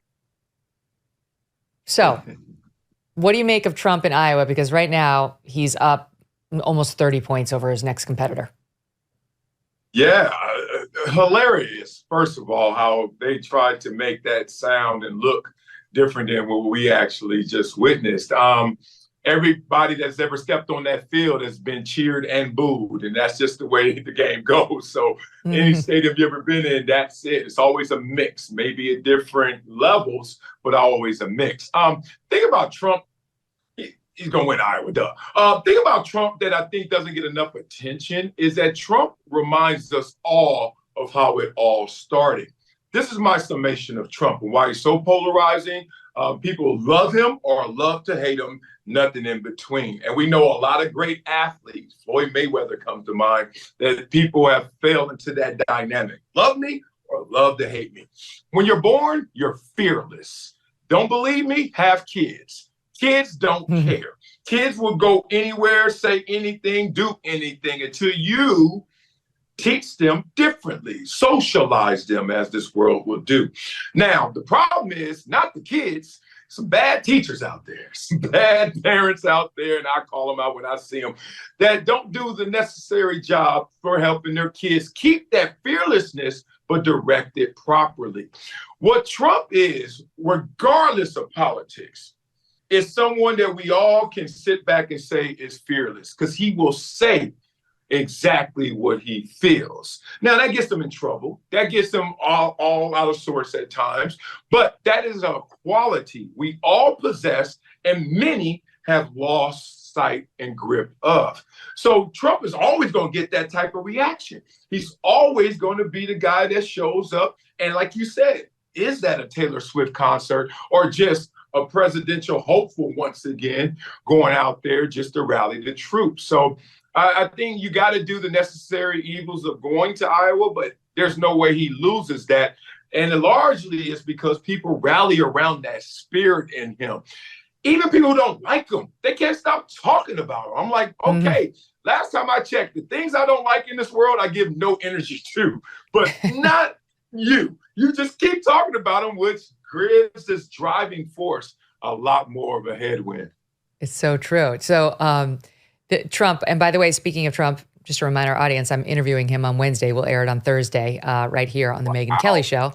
I know, so that'll be fun. First time we've sat down together in 7 years. Looking very much forward to it. But I think that we need to give Joe Biden some credit too. He too says how he actually feels. Like in the middle of his overseas trip, I need to go to bed. I'm tired and I'm... What? Look at this bizarre mashup of his little press conference he had while in Vietnam over the weekend. Watch. I'm just following my orders here. Staff, if anybody hasn't spoken, I ain't calling on you. I'm calling. I said I have 5 questions. The Indian looks at John Wayne and points to the Union Still says, he's a lion, dog-faced pony soldier. Well, there's a lot of lion, dog-faced pony soldiers out there about global warming. But not anymore. All of a sudden, we're all realizing it's a problem. He may have a game plan. He just hasn't shared it with me. But I tell you what, I don't know about you, but I'm going to go to bed. Could you even understand most of that? I don't even understand half of what I heard. Man, that is the leader of the free world right there. Only thing I take from Joe Biden right now is kind of like when you're in a game and you're playing and you're like, yeah, we're not going to win this one, but I got to keep fighting because I am on this team. But when is this going to end? Like, you just like, when is this going to come to an end? And it's scoreboard watching. We call it scoreboard watching. Like, you don't quit. You're just not into it as much as you used to be because you know the outcome. And, oh, man, it's not even age with Joe Biden. Like, I think a lot of people hide behind that conveniently. Like, no, as you just said, we had Dershowitz on there, and he was, I mean, come on. It's not that. There's something at play here that we just can't put our finger on, except he's evaporating right before our very eyes in terms of capacity. And maybe that's clinical. Some could say it's because of his age. I'll just say, look, it is what it is. What time does this game end so we can get back to balling out and winning championships as a country and as a society? But we gotta make sure that the clock goes to zero right now in terms of his presidential tenure, and we're not there just yet. It's so true. What time does this end? When is this over? And yet, the polls between Biden and Trump, the hypothetical matchup, are neck and neck. Biden up 1, Trump up 2, Trump up 1, Biden. It's not like, okay, Trump's running away with it. Or even if you sub out Trump, if you sub in Nikki Haley or Ron DeSantis, no one's running away with it. And maybe that's just because we're so divided as a country. We're split down the middle politically, and people have their agenda, and they really just want a button pusher for their issues on their side.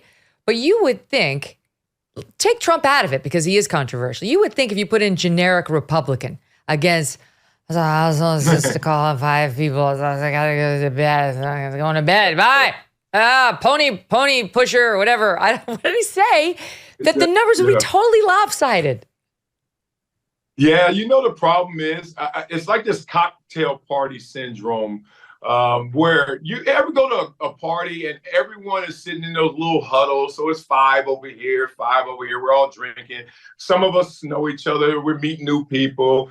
And someone says something and you're like, yo, what the hell they just say? But you're thinking that.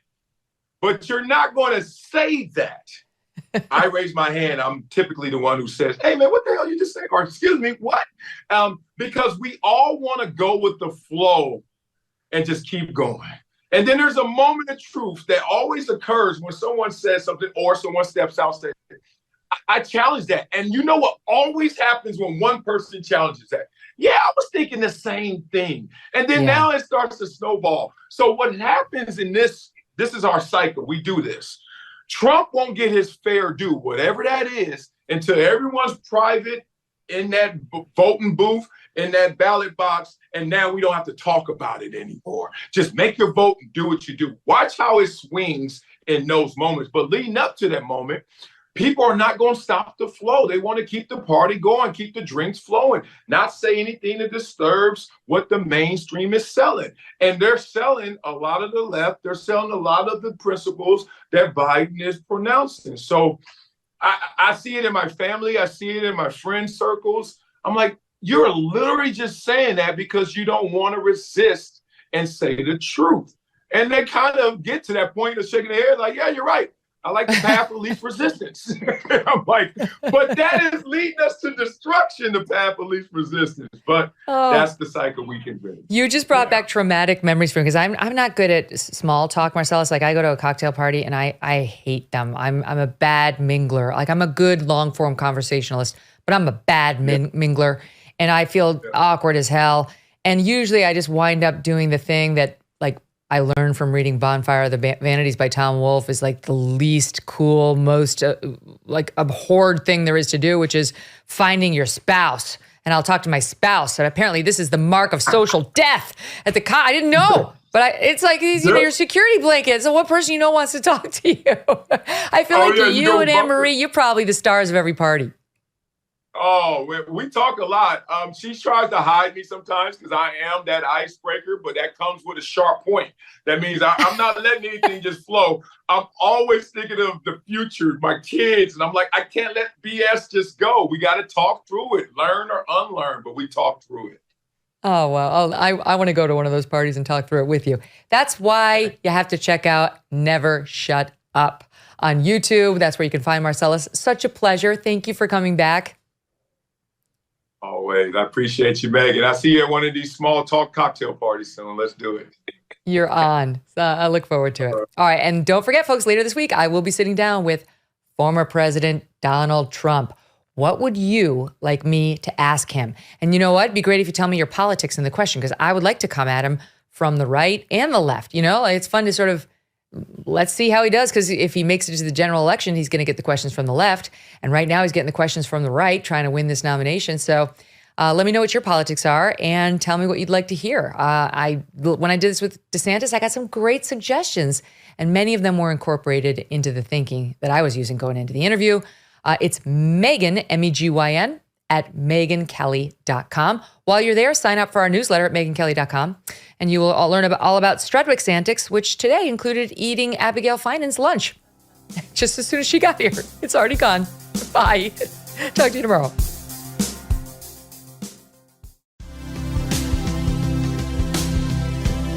The thing with Fetterman that's so outrageous to me right now, and look, I hope the guy feels better. I really do. He's hospitalized for depression now, severe depression. The thing that bothers me is the lack of transparency and how the media gives him a complete pass for misleading on these very real problems time and time again.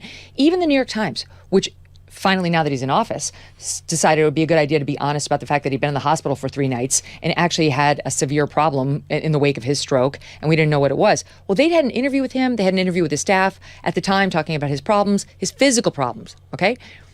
Then, like 4 days later, the news drops he's going in the hospital for potentially a month or more to deal with severe depression, which was conveniently not in the New York Times report. They had obviously not been told the full story by his staff. And instead of being ticked off as the reporters on the story to try to get the full scope of this U.S. senator's mental and well-being state, everybody launches immediately into, good for you, thank you for being honest. The reason they're not angry is because they were the ones lying.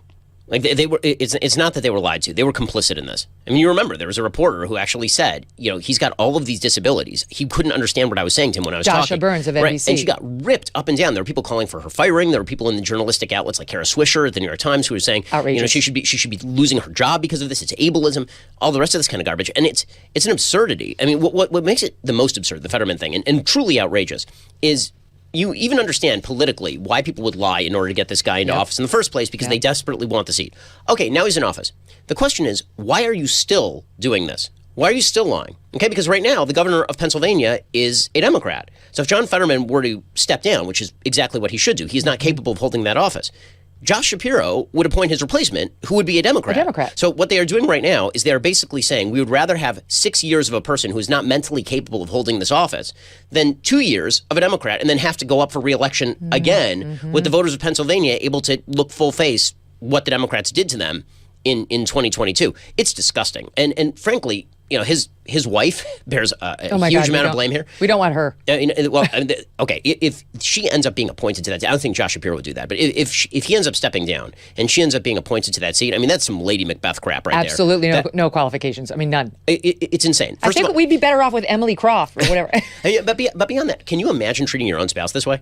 No. I mean, I can't imagine if, God forbid, something would happen to my wife, saying, okay, but it's important that we lie to the entirety of the voting public and just continue to put you out there, endangering your health. The New York Times admitted that this endangered his health to be out there all the time. And they've been intentionally vague on how long he's been suffering from this severe depression. They've telegraphed that it wasn't just in the wake of the stroke, that this has been an ongoing thing. So she knew that he had problems with severe depression, which is a serious problem, and then had a serious stroke that they didn't disclose the full details on. It was much more of a cardiac event than we apparently knew, and had the defibrillator put in and the pacemaker put in, and never gave us access to a doctor who could explain to us what exactly had happened, the cardiologist then or now, and now back in the hospital for an unspecified period. Like, she knew. We didn't know, but she knew. And to your point about the press, so you mentioned Dasha Burns correctly, because she was the NBC reporter who went in there and did this interview, and she had this, moment of honesty where she said, my God, didn't seem like he even understood the small talk before the interview. Rained down Kara Swisher and others on her.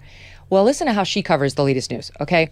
She does sort of a couple of bullet points. A senior aide says it's tough to distinguish the stroke from the depression. It's hard to tell at times if he's not hearing you or if he's crippled by his depression and his social anxiety. Okay, fine, this is normal reporting in the wake of the news about the depression. Then she goes on to say this. A senior aide tells me both the staff and Fetterman himself were taken by surprise by the severe onset of the depression. The aide also says this hasn't compromised his ability to do the job going forward. Sure. And he'll be back to work once he's taken care of his mental health. Then she adds this. Anyone who has ever suffered from severe depression, myself included, knows how important it is to ask for help. But damn, it is hard to do. Glad the senator is now getting the care he needs. What? Where's her outrage that she was lied to repeatedly? And then about, right? And then about. This is her licking the boots of the media, Ben, because she fell out of favor, and she's like, I'm a good girl, I'm a good girl, I'm a good girl. Please love me again. That's what she's doing. It's totally insane. Also, by the way, this is a common side effect of severe stroke. A common side effect of severe stroke is that you end up being depressed about your mental state. Mm-hmm. So to pretend that this is somehow unforeseen, it is absolutely foreseen. I mean, this is an actual complication that people suffer in the aftermath of having a severe debilitating stroke and being put in a position of high stress. In the original New York Times article that was reporting about how he was hospitalizing himself, it suggested that his depression had cropped up over the course of the last few weeks. Well, what could have happened over the course of the last few weeks? Could it be that you became an actual sitting United States senator who was demanded to do jobs that you do not have the capacity to do? I mean, you'd be depressed. I'd be depressed. Anybody would be depressed. You're sitting there with an important job and you can't understand the words that people are saying to you and you're frustrated. Of course you'd be depressed. But the question here is, like, I like that they're creating in their minds a villain that does not exist, right? The villain that does not exist is people who are like, man, that guy never should have gotten treatment for depression. Right. Man, that guy should have been sitting there and being depressed all day long. Yeah. He shouldn't have gotten treatment. Like, who is that person? Everybody wants people who are depressed to get the treatment that they need. That is not the question. The question is who lied to whom, who is still lying, and is this person capable of holding out the office? And if not, then why aren't you just replacing him with another Democrat? That's the part that's totally insane to me. He will get replaced with another Democrat. You're not even saying control of the Senate hinges on this person who is mentally unfit being in the office. That'd be gross, but you'd at least understand it politically. But now they're saying that not even control of the Senate, continued control of the Senate for 4 more years after the next 2 years is contingent on keeping a person in place who does not have the capacity to hold down the job. No, they don't care about him at all, notwithstanding this kind of coverage. For many parts of the country, February weather is cold and unforgiving. The days are short and sunlight can be hard to come by, and those days relaxing by the pool seem all too far away. But when you have a Michael Phelps swim spa by Master Spas, you can enjoy the best of a pool with the therapy of a hot tub, even in the middle of winter. Michael Phelps swim spas come in a variety of sizes to complement almost any yard, even if it's a small one. Michael Phelps swim spas by Master Spas have a water current so you can swim. You can do aquatic exercises, and you can just have fun with the kids. This is going to reinvent your family time. The water buoyancy will relieve pressure on aching joints. Enjoy pure relaxation in the massage therapy seats of the swim spa. And since it's heated, you can use it year-round in any climate. Michael Phelps swim spas are 100% made in the USA by Master Spas, the world's largest swim spa manufacturer. You are going to love your Michael Phelps swim spa by Master Spas. Go to masterspas.com. Put in the promo code MK to save $1,000 on a Michael Phelps swim spa or $500 on a Master Spas hot tub. Masterspas.com, promo code MK. Hey, thanks so much for watching. If you like what you just saw, hit the subscribe button for more clips and full episodes. Trump just got a very good ruling from the U.S. Supreme Court on immunity. It just hit. It's 10:37 as you and I are speaking. And we'll have to read the opinion because this is going to be a confusing and nuanced one, but 6-3 in favor of upholding the following. It's written by Chief Justice Roberts. A former president has absolute immunity for his core constitutional powers. Former presidents are also entitled to at least a presumption of immunity for their official acts held under our constitutional structure of separated powers. The nature of presidential power entitles a former president to absolute immunity from criminal prosecution for actions within his conclusive and preclusive constitutional authority. And he is entitled to at least a presumptive immunity from prosecution for all of his official acts, all of them. There is no immunity for unofficial acts.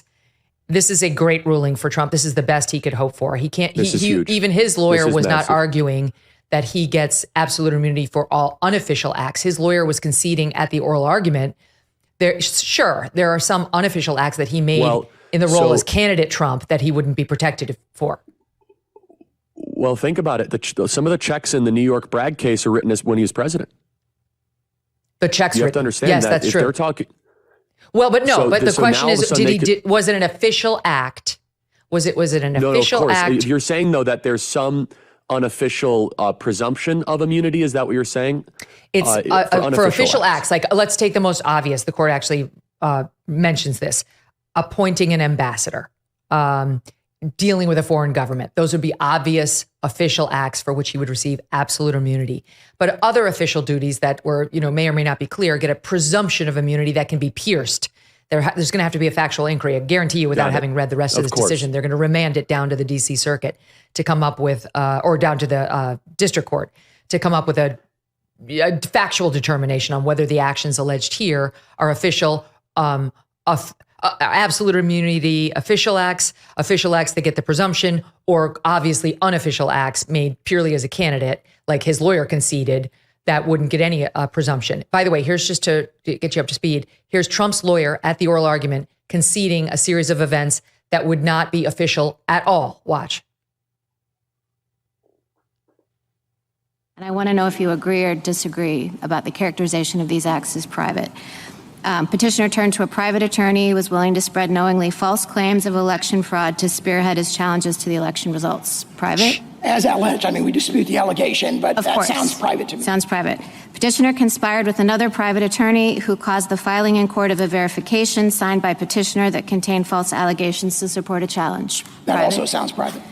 3 private actors, 2 attorneys, including those mentioned above, and a political consultant helped implement a plan to submit fraudulent slates of presidential electors to obstruct the certification proceeding, and petitioner and a co-conspirator attorney directed that effort. You read it quickly. I believe that's private. I don't want to. So those acts you would not dispute. Those were private, and you wouldn't raise a claim that they were official. As characterized. What we would say, Your Honor, if I may, what we would say is official is things like meeting with the Department of Justice to deliberate about who's going to be the acting Attorney General of the United States. Sure. Communicating with the American public. Communicating with Congress about matters of enormous concern. Thank you. Very interesting. And let me read you a little bit more here. I believe what we're looking at is the quick write-up from, is it SCOTUS blog, Kelly McGuire? The court explains that it does not need to decide in this case whether immunity for official acts is presumptive or absolute. This is exactly what I just said. They're going to remand it down to the lower courts to make a factual determination based on what's been alleged against Trump. The court, in Part 3 of its opinion, indicates that in this case, no court has thus far considered how to distinguish between official and unofficial acts. And you heard Trump's lawyer there making a distinction, saying, consultations with the attorney general, that would be official acts. Trump did talk to the acting attorney general about the election and what we knew and so on. And this court is saying, as Trump's lawyer did, that would be an official act. But listen, moreover, Roberts continues, quote, "The lower courts rendered their decisions on a highly expedited basis and did not analyze the conduct alleged in the indictment to decide which of it should be categorized as official and which unofficial. And that wasn't briefed before the U.S. Supreme Court." So this is back to SCOTUS blog analysis. The Supreme Court's not going to make that determination now. Instead, it will send the case back to the lower courts for further proceedings, although it does offer some guidance. Quoting here from the opinion, "Certain allegations, such as those involving Trump's discussions with the acting attorney general, are readily categorized in light of the nature of the president's official relationship to the office held by that individual." That was the third point in the discussion we just heard with Amy Coney Barrett and Trump's lawyer. They accepted Trump's lawyer's argument. "Other allegations, such as those involving Trump's interactions with the vice president, state officials, and certain private parties, and his comments to the general public, present more difficult questions." Later in the opinion, the court does weigh in on some of the aspects. Quote, "Trump is absolutely immune from prosecution for the alleged conduct involving his discussions with Justice Department officials." That's a bulk of what he's been accused of doing, that's illicit. Yep. And they send it back to the district court to determine, among other things, quote, whether a prosecution involving Trump's attempts to influence the vice president's oversight of the certification proceeding and his capacity as president of the Senate would pose any dangers of intrusion on the authorities and functions of the executive branch. So this is going to turn into now, Charlie, to a factual inquiry by the district court, Judge Chutkan, who hates Trump, but she's going to get overruled if she lets her partisan politics control this decision, on what exactly is being, what lives in Jack Smith's case against Trump and what dies and what's being alleged in an official capacity and what isn't. And whatever she does will determine what's left. There's only a meager part of the January 6th case left in the wake of the Supreme Court's behavior last week. But this also affects the Georgia case and the Mar-a-Lago case. Yes. The Georgia case, I mean, some of the acts that we heard Trump's lawyer concede are done in the unofficial capacity. Those will live on in the Georgia case, just like we heard that. So it's not that all the cases go away, but it's an enormous victory for Donald Trump and frankly for the presidency. It's huge. And the ability of presidents to make, decisions without worrying about getting indicted writ large. Yeah, and to your point, the Fulton County case too, remember, it's all hinges on him making a phone call while president, Brad Raffensperger. Was that an official act? Was it an unofficial act? They're going to have to figure that one out. This is massive. They bet the entire farm on lawfare, specifically on this presidential immunity case. How much this is actually going to whittle down the indictments against Trump remains to be seen. But understand, this has not been a good week for Democrats. They thought that at this point in July of 2024, they thought they were going to be dealing with a damaged Donald Trump that barely got through a bitter primary with DeSantis. They thought that Joe Biden was going to be leading in the polls with tons of money. They thought that Donald Trump was going to be having 2 or 3 concurrent trials of state and federal. Instead, it's the opposite. They just had a debate that was one of the worst debates in American history. They have an internal civil war brewing in the Democrat Party.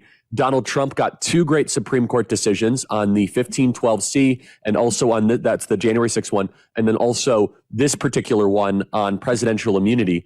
We're about to see some really desperate stuff from the American Democrat Party because this has been a very, very bad week for Democrats. They bet the farm on Biden. They bet it on the indictments, and they are falling up very, very short. Yeah, they ignored and covered up Biden's cognitive issues. They put all their money behind lawfare, and the lawfare is falling apart by the minute. Fani Willis is more than likely going to be bounced from this case, which could very well mean it doesn't get prosecuted at all. It's going to have to go to this Georgia Board of Prosecuting Attorneys, or this board that oversees them. We'll have to see whether somebody else will take it. So her disqualification, or the failure to disqualify her, is going up an appeal right now to 3 judges, all of whom are Republican appointed down in Georgia. That doesn't necessarily determine the day, but it's looking more promising for Trump down there. And once she's gone, this case has very little chance of going forward. So that's Georgia. We saw what happened in New York. Yes, Trump may get a terrible sentence on July 11th. He's not going, even if he sentenced him immediately to jail, Trump would do an immediate appeal to the First Department and he would get it. He's not going to jail before November. Yes, the Democrats will try to say, jailbird. But that's not going to work. I don't think that's going to work any better than convicted felon is working. And then you've got the January 6th case, which was the scariest case against him in a number of ways, gutted at its core claim last week by the Supreme Court, saying you can't bring an obstruction of an official proceeding case against these J6 defendants, including Trump, leaving only 2 other lesser charges, which now may or may not have been gutted by today's decision. And then there's Mar-a-Lago, where they have a more Trump reasonable judge. She's not in the tank for Trump as her critics claim, but she's being reasonable, and she's not like a Judge Chutkin or a Judge Merchan. She's being fair. So that case is rolling, and it's going at a snail's pace. 0 chance does it get decided before Election Day, and if he wins, he can easily just pull the DOJ off of that case because it's a federal one, and the case goes away like that. Let me tell you a story about a guy named Leo Grillo. Leo was on a road trip and came across a Doberman. This dog was severely underweight and clearly in trouble. Well, Leo rescued the dog and named him Delta. But sadly, Delta was just one of many animals that needed help. And this inspired Leo to start Delta Rescue, the largest no-kill, care-for-life animal sanctuary in the world. They've rescued thousands of dogs, cats, and horses from the wilderness, and they provide their animals with shelter, love, safety, a home. April marked 45 years since Leo rescued Delta, and Delta Rescue relies solely on contributions. If you want caring for these animals to be part of your legacy, speak with your estate planner, because there are tax benefits too.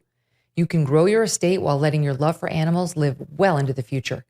Check out the estate planning tab on their website to learn more and to speak with your advisor too. We call dogs a man's best friend for a reason. You can help those who need it most. Visit deltarescue.org today to learn more. deltarescue.org. Thanks so much for watching. If you like what you just saw, hit the subscribe button for more clips and full episodes. Brandon shared his amazing poem. All right, the poem's called I Am Not a Dress. And my producer, Kelly McGuire, forwarded it to me. I tweeted it out that day. I have played it privately numerous times since then. I just go on and I click the video of Brandon reading this poem at the Kelly J. Keene event. And you're going to find out why I love it so much. Listen, I can't believe she came up with this. She's so young. And the messaging is so spot on. If you are looking for the motivation to use your voice in the way Peyton was just asking you to, listen to this 2 minutes and this powerful poem. We are women. We are warriors of steel. Woman is something no man will ever feel. Woman is not a skill that any man can hone.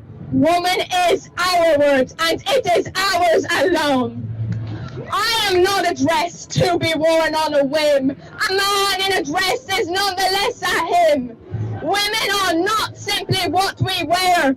If this offends you, I do not care. I am not an idea in any man's mind, and my purpose in life is not to be kind. So when my rights are trampled every day of the week, I will not stand by being docile and meek. I am not defined by sexist eyes. There is more to woman than that shallow guise. That guise of dresses, bikinis and skirts. Those clothes are not what womanhood is worth. I am not a bitch, a turf, a whore, a slag, hysterical, a witch, a slut, a hag. No, I am a woman, I'm a female who will not let her rights be put up for sale. I am not defined by what men are not. So to hell with cis misogynistic rot. I am a woman, I'm not a subset of my sex. If this makes me a dinosaur, so be it, I'm a T-Rex. I am not a bleeder nor a menstruator, a womb carrier or a uterus haver. Those words and phrases are such a sham. Just call me woman, it is who I am. We are women, we are warriors of steel. Woman is something no man will ever feel. Woman is not a skill that any man can hone. Woman is our words and it is ours alone. It's unbelievable. It's like brings tears every time, right? Brandov, thank you so much for coming on and thank you for your beautiful words. Thank you for having me on here. Oh my gosh, you're so young. I can hear it in your voice and I understand why you don't want to go on cam with your face because you've already had enough backlash. Can I just ask, how did you come up with that? How did you think of those beautiful words? I first came up with the idea when I attended an event in Ireland in November. It was called Women's Space to Speak. And one woman shared a poem she'd written. And I was like, hey, I think I could do something really good. And yeah, I started writing it then. I came up with the first couple of lines that night. Oh my gosh. I mean, I know your mother has been your advocate and helper along. When you read that to your mother, did she weep? Yeah, I think, she did a little. I mean, if it got me, I can imagine it got her.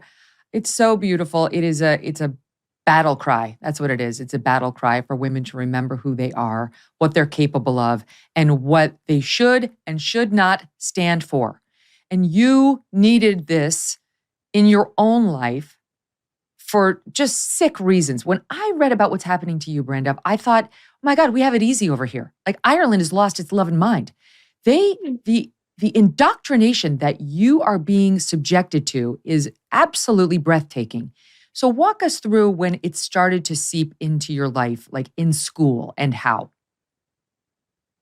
Okay, so I started secondary school, and that's high school in America. So, I started high school. Yeah, so my first year there, and I was there for maybe 8 weeks when my school celebrated this thing called Stand-Up Week. And we were told that Stand-Up Week was this week where we basically try to show members of the LGBTQ plus community in our school that they're welcome there. But that was just such a lie. It was about shoving TQ plus propaganda down our throats. And in one class, my teacher gave us this booklet published by an organization called Belong To. And it was just full of misinformation. And it said stuff about I have it here, a copy of it here actually. Yeah. Gender identity and gender expression and how your sex is assigned at birth, which is just ridiculous. I mean, it's not assigned, it's observed. And many women have it observed in utero before the baby is even born. And so I asked some questions about this, and it all went from there. So you challenged, you said, what do you mean? You made comments like that. I mean, it's not assigned, it's observed. And how did that go over with your teachers? Not well. The next week, I got pulled out of class by my science teacher. She was actually my science teacher. And she told me that the previous week I had made some offensive comments about trans people. And so she basically told me that I was being transphobic. And With she what expected comments me. in particular? What in particular did she object to? She didn't say. She just said I'd made offensive comments. And what were the comments that you had made? Was it like, what do you remember having said? I said something about men shouldn't be in women's prisons, even if they identify as women. Like, they're still men. Yeah, I asked about questions about what was in the plus, in the LGBTQ plus, because And I think we'd all like to know that. Yes. It's very vague. I'm not even sure what the Q is. I've been told it means questioning. I've been told it means queer to this moment. I think there might be a disagreement on it, but okay, so you were questioning this questioning itself. And you were told by the science teacher, no, don't do that. Yes. I argued back with my science teacher. So she expected me to be terribly repentant that I'd been transphobic, but I wasn't. And at one point she told me that being a man or a woman has nothing to do with your reproductive system. And this is my science teacher, and she told me that with a straight face. Like, how it's just insane. Now, how had you prepared yourself for that kind of exchange? Like, a lot of 14-year-olds are not even thinking about gender and this whole gender ideology craziness. You know, how were you up to speed on the insanity that was being spooned to you? My mom had been telling me about this for a while now, but by that point. And so before I started high school, she told me that they might celebrate this thing called Stand-Up Week, but we had no idea it would be as bad as it was. But just in case, Mum told me about all this trans stuff, so I was prepared for if it did happen. Let's talk about anxiety. Chances are you, like most of us, have experienced anxiety at one point in your life. If you have, you know it's no fun. Well, did you know that our dogs can experience anxiety too? That's right, anxiety in dogs is actually much more common than you may think. Luckily, though, there is help. The escape-proof high-anxiety dog crate by Impact Dog Crate is the first-of-a-kind dog crate designed specifically for dogs suffering from anxiety. Constructed from heavy-duty aluminum, this crate is built to provide the maximum amount of protection for your anxious pup. I know what you may be thinking. Wouldn't a crate make my dog's anxiety worse? The answer is no. Dogs enjoy having a safe and secure space like a den where they can go and relax and de-stress and not be bothered by anybody, whether it's a kid or you or another dog. I can speak to this personally. I see my dogs go in their crates all the time. We leave the doors open. You're like, where's Thunder? Where's Strud? They're asleep in their crate with the door open. They could be anywhere, but they choose to go in there. The high anxiety dog crate provides just that, and it's even backed up with a 10-year dog damage warranty. Thanks to Impact Dog Crates, dog owners have peace of mind knowing their beloved pups and home are safe. It's a win-win. Go to impactdogcrates.com and enter the code MK to get 15% off your crate. Hey, thanks so much for watching. If you like what you just saw, hit the subscribe button for more clips and full episodes. Robin DiAngelo and her friends in this community are getting depressed. They're getting downtrodden, and they're losing hope that their weird racist messaging is somehow not catching on. The explosion of her book, White Fragility, after George Floyd, it had been written before George Floyd, but it exploded after, and all of the money she made doing Zoom calls during the pandemic about how white people are too fragile to understand the truth, which is we're all racist, and so on. Apparently, corporations are not responding well to it. Now, this is from FAIR, Foundation Against Intolerance and Racism. They produced this in a Substack article by Joseph Klein, and they noticed that there was this, a webinar, I guess, called Racial Justice, The Next Frontier, and it included Robin DiAngelo and DEI consultants Marisha and Reese and Mary Frances Winters, and it's amazing because they are upset about how no one wants them anymore. Listen to this. So we thought maybe in 2020 we had a movement. And then we said, well, let's hope it's not just a moment. And now we're saying perhaps it's a memory because the system is just so entrenched and it's so difficult to even move just a little bit. And here's what I'm hearing a lot. We hear this a lot. Our leaders are too uncomfortable with this. We've actually lost contracts when people have said we want to do anti-racism work, and we go in and they say, oh, this is what you mean by anti-racism work? Oh, we didn't, that's not what we signed up for. So you see that that fragility centering white comfort is so alive and well. Just last week, I heard something like, we're not ready for justice in our work, even though that's what they signed up for. Our board members are just not ready for that. And so white people have to build their stamina. And I'm thinking for now, if an organization is saying we're not ready, I think they should be really honest about that, and they should be explicit about that. And then people can make conscious decisions about whether they want to support that organization.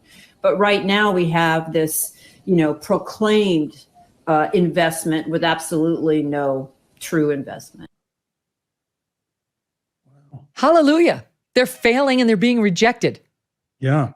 Yeah. And they're claiming the old Friedrich Engels expression of false consciousness. The reason why the working class is not with the Communist Party movement is that they don't understand it.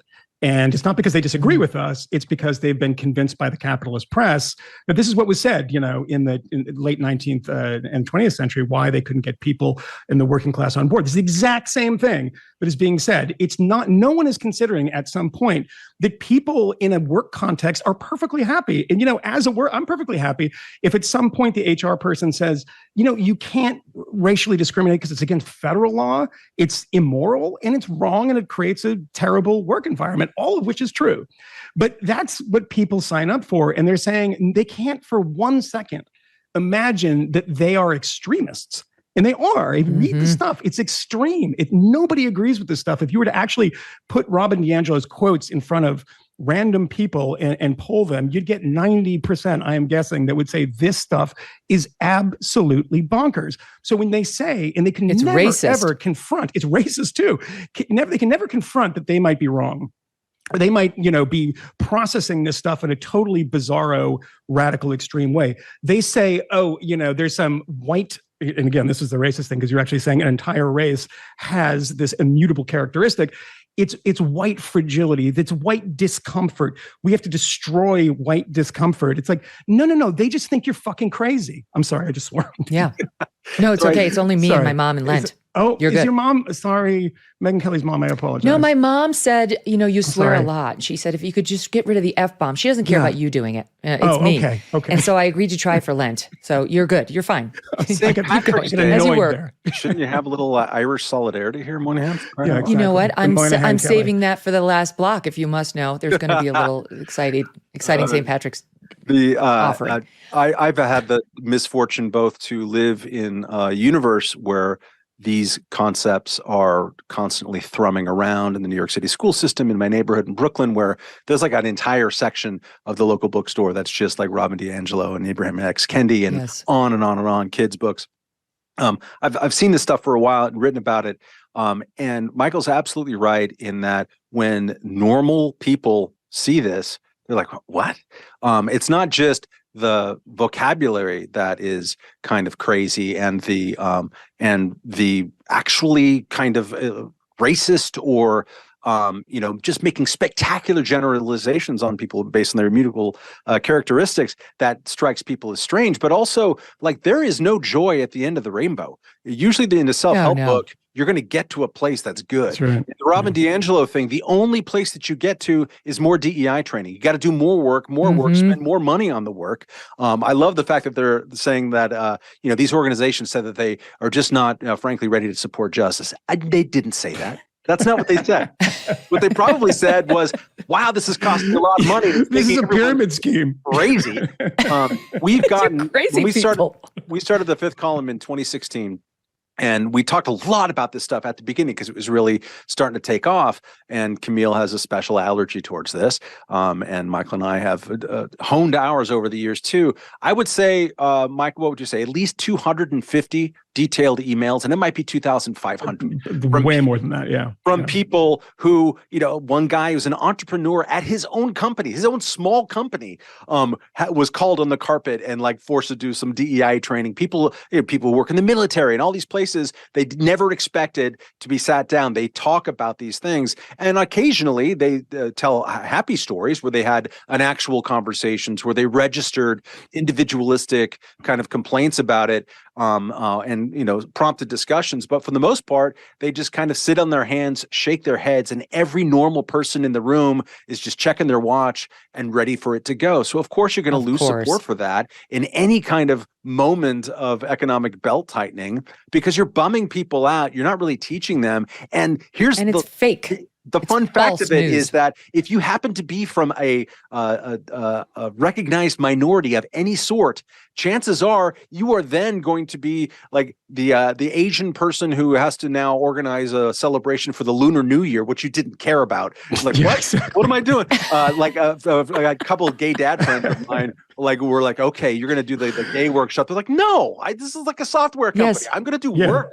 Leave me alone. Like my You're daughter's so right. school is You're like so this. right. Like it's always like celebrating Kazakh New Year, and I'm like, are there any Kazakh people there? She's like, no, we just do everything. No, my daughter said the same. She's like hanging there with her friends of color, and then the school separates them because they want to shepherd off the girls of color to go be in their own quote affinity group. Meanwhile, they were all together the way we've always envisioned, the way MLK envisioned, right? Like no one's paying attention to skin color until the school is like, you will pay attention to it right now. And that leads me to the second soundbite I wanted to run for you guys from this meeting, where Robin DiAngelo, you tell me, to me, she sounds an awful lot like Scott Adams in his statement that got him canceled, okay? There was international outrage over what Scott Adams said. This is not that far afield. Here's Robin DiAngelo in SOT 3, soundbite 3. I'm a big believer in affinity space and affinity work. And I think people of color need to get away from white people and have some community with each other. Yeah. Can you imagine if like saying that about what white people? Oh, I really think white people need to get away from black people. I mean, that's basically what Scott Adams said. And now he lost his cartoon and he was condemned by everybody. But you can say it if you're Robin DiAngelo the other way around. Two things about that is that he shouldn't have lost his cartoon. You should let the market decide that. And the second thing is what he said was stupid. And I think everyone should acknowledge that because it is a mirror image of what Robin DiAngelo says, because black people should get away from white people.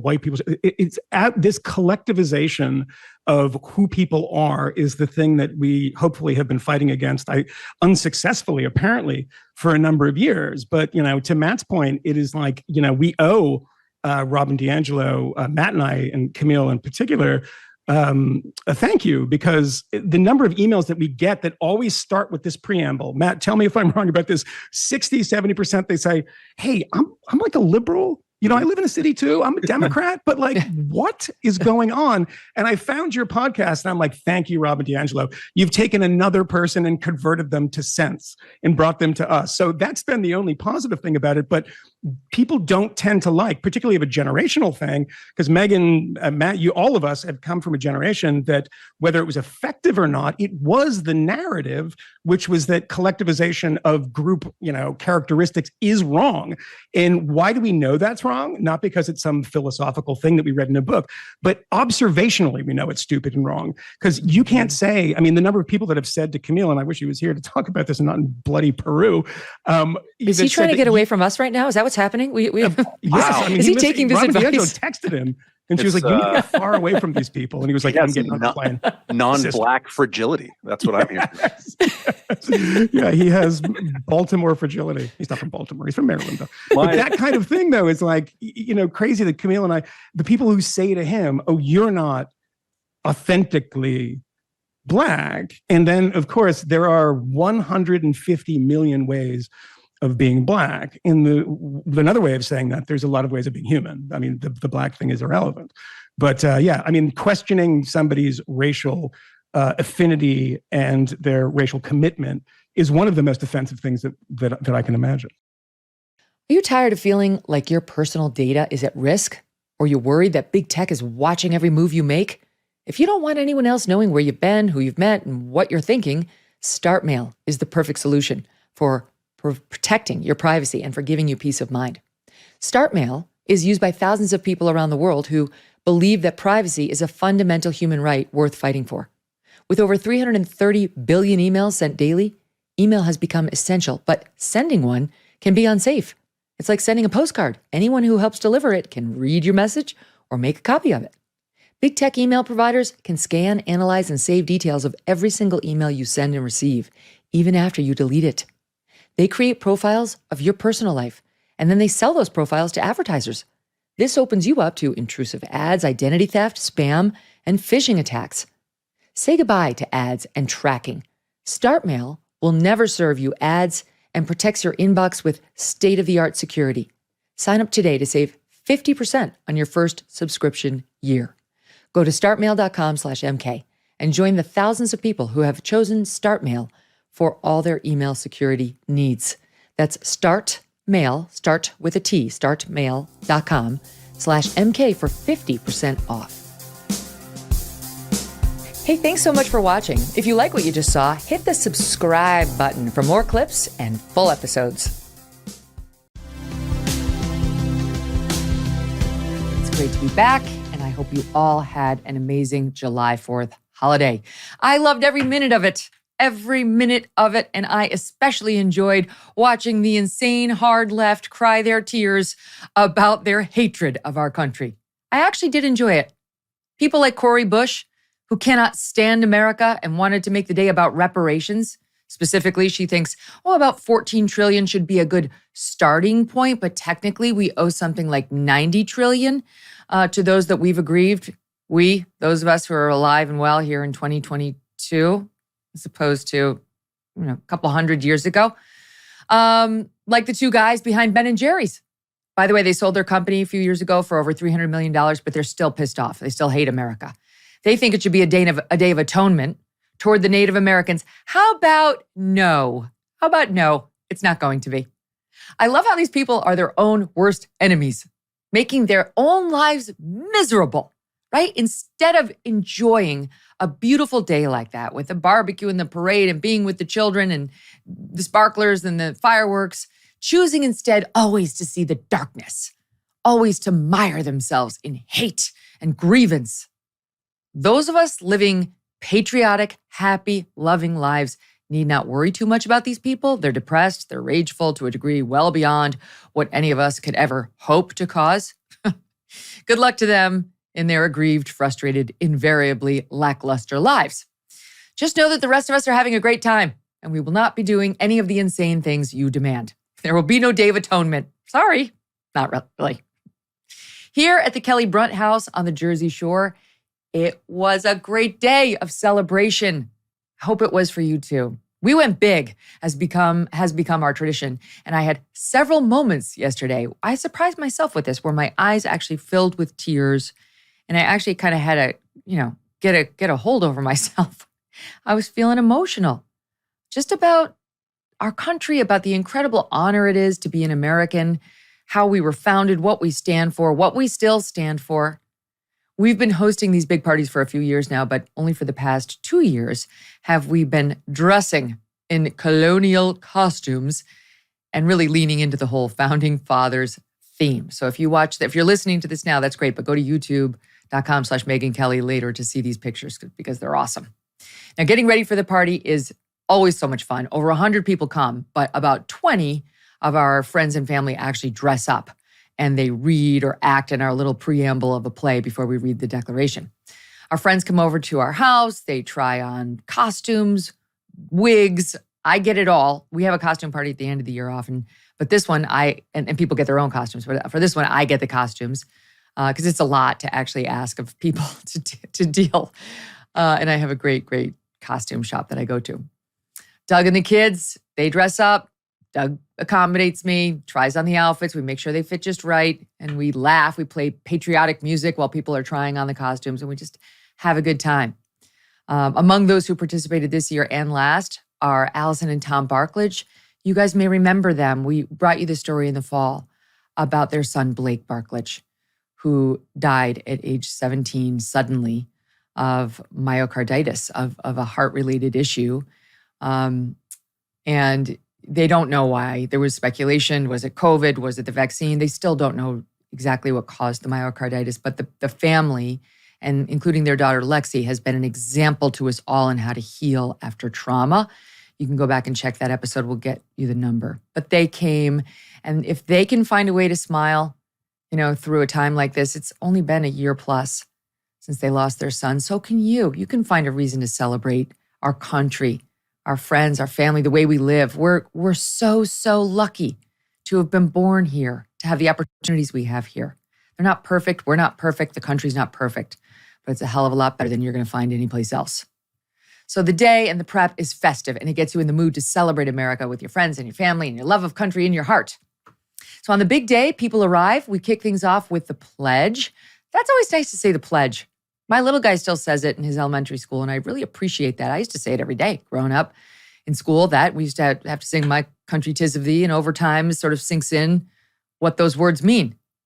And then we do this little play, as I said, about how the American Rebellion got started all those years ago, what led to the decision to declare our independence, the unrest in the 13 colonies, the anger over how unfairly the king was treating his subjects here. Doug and I write this, we put it together, and then we rewrite it year to year with the help of family and friends who add new scenes or what have you. But the point is just to remind people of why the USA came into existence, and not just the littles. They don't teach this stuff in school anymore. We want the littles, including our own children, to hear it. I was saying to a friend yesterday, it's like teaching manners to a child. You just got to do it over and over and over and over and over, and eventually, hopefully, it sinks in. And that's how we feel about this. Hopefully these kids and others, adults too, who hear it over and over and over will come to remember it and internalize it in a way that is important. We write in the play scenes that sort of show what we were trying to avoid in forming our own union. A government that was overreaching, that disrespected the rights of its citizens, that interfered with the judiciary, that denied the public important rights like a trial by jury, and what the vision was for how things could be. In our little play, we had Thomas Paine there, who wrote Common Sense and Inspo for the Declaration. We had Paul Revere. Doug played Thomas Jefferson, and with our friend Andrew, as John Adams, enacted a little scene. 5 of us got together and drafted a statement of principles. John Adams, Robert Livingston, Ben Franklin, Roger Sherman, and I, Thomas Jefferson. When they asked me to write what we were referring to as a Declaration of Independence, my first thought was that John Adams would be a much better choice. John, I said, will you do it? I will not. Why not? Because I am obnoxious, also suspected, and very unpopular. Then came the reading of the Declaration, which really is an inspirational document, one of the most revered in human history. If you didn't take the time yesterday to read it, go do it. I encourage you to go do it today. It's not that long. And it really will make you understand what people were upset about and honestly are getting upset about to this day in some ways.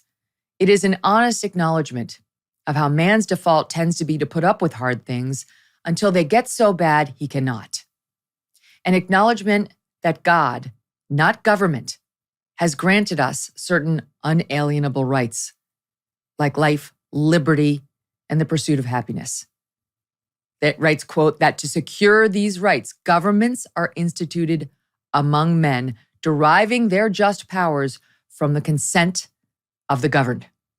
We hold these truths to be self-evident, that all men are created equal, that they are endowed by the Creator with certain unalienable rights, that among these there are life, liberty, and the pursuit of happiness. That to secure these rights, governments are instituted among men, deriving their powers from the consent of the governed. Exactly right. When we finished the reading, I should point out that among those who read and were our honored guests were two guys you may know very well. Rich Lowry and Michael Brendan Doherty of National Review came. We invited Charles C.W. Cook too, but he's busy on his golf cart down in Florida where he loves his little parade. Here are the three of us all dressed up and ready to go. Those guys were amazing. They kicked it off and ended the reading of the Declaration respectively and did a great job. It was super fun to have them here and to meet their families. And after we finished the reading, we broke right into America the Beautiful, as I told you we did the other day in church. That was my inspiration for that moment. And it was so great to look out at all the friends and family and hear them singing. Here's just a little bit of that.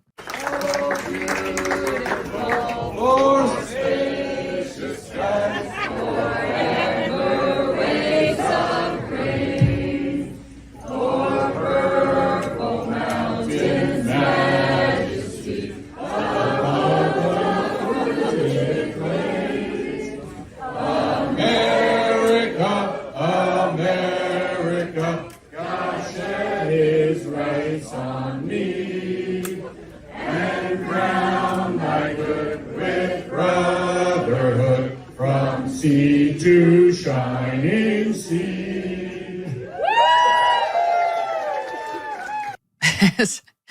So you don't have to be a good singer or be perfect on the words. You just have to have your heart in the right place, and ours were. I want to tell you what happened next in a side story that I hope you will appreciate. I told the audience, the guests, our friends, our family, that we had a surprise plan and to go out to the front.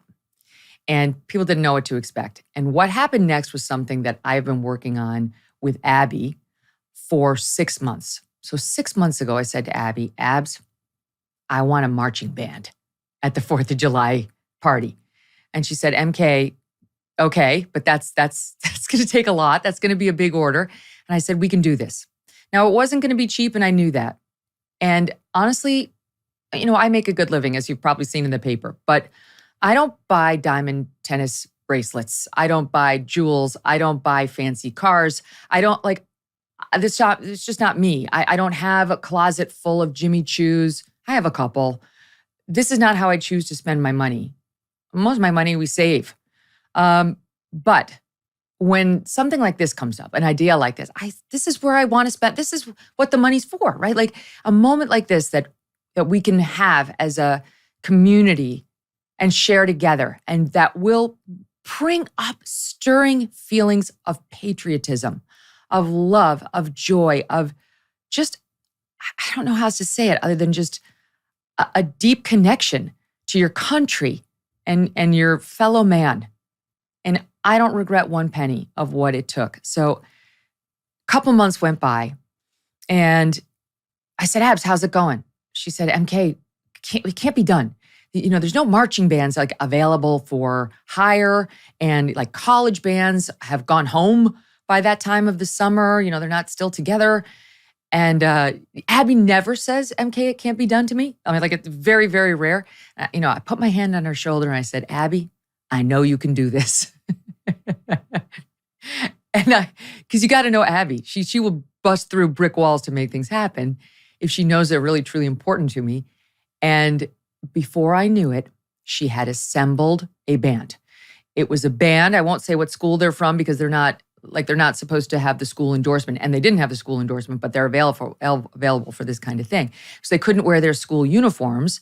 So we had to find them uniforms. So Abby found uniforms and we chose very patriotic uniforms, red, white, and blue. And the amount of logistics she had to go through to make this happen. She got them a bus. They bussed here. They went to the firehouse. They changed into their patriotic outfits. We got them food and pizza and drinks and so on. We got them on the bus. They were on standby. They were waiting for the cue until we finished God Bless America. They cued the band. You heard the sounds of the drum beats as they marched toward our party. And the crowd was just slack-jawed watching this performance. They did a great job. They had to learn all these patriotic songs. They were playing off of sheet music that they had, sort of on their instruments, and they nailed it. They nailed it. Hats off to these young college kids who just made our hearts sing yesterday. I could not have been more impressed, more grateful, and I have to tell you, Abigail Finan is a star. I just love her. She's my assistant, but she's also like my little sister. She's the CEO of my life. Maybe she's the COO of my life.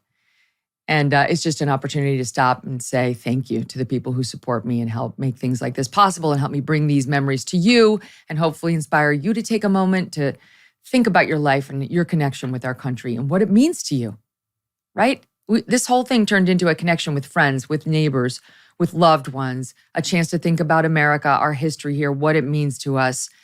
And I come into this day with you renewed, happy, more settled, and more certain in my own love of country and my gratitude for having been born here and living right now in an important time with all of you, right? We go through it all together. When I sat there, I listened to that band playing the national anthem, among other songs, I was thinking about how you, the audience on this show, my team on this show, and I are out there every day on the front lines fighting for this country. That's really what we're doing. It's not just news. What we're doing together, why you tune in, you listen, you take time out of your busy days to listen and connect with me and the guests here is because you care too. You care.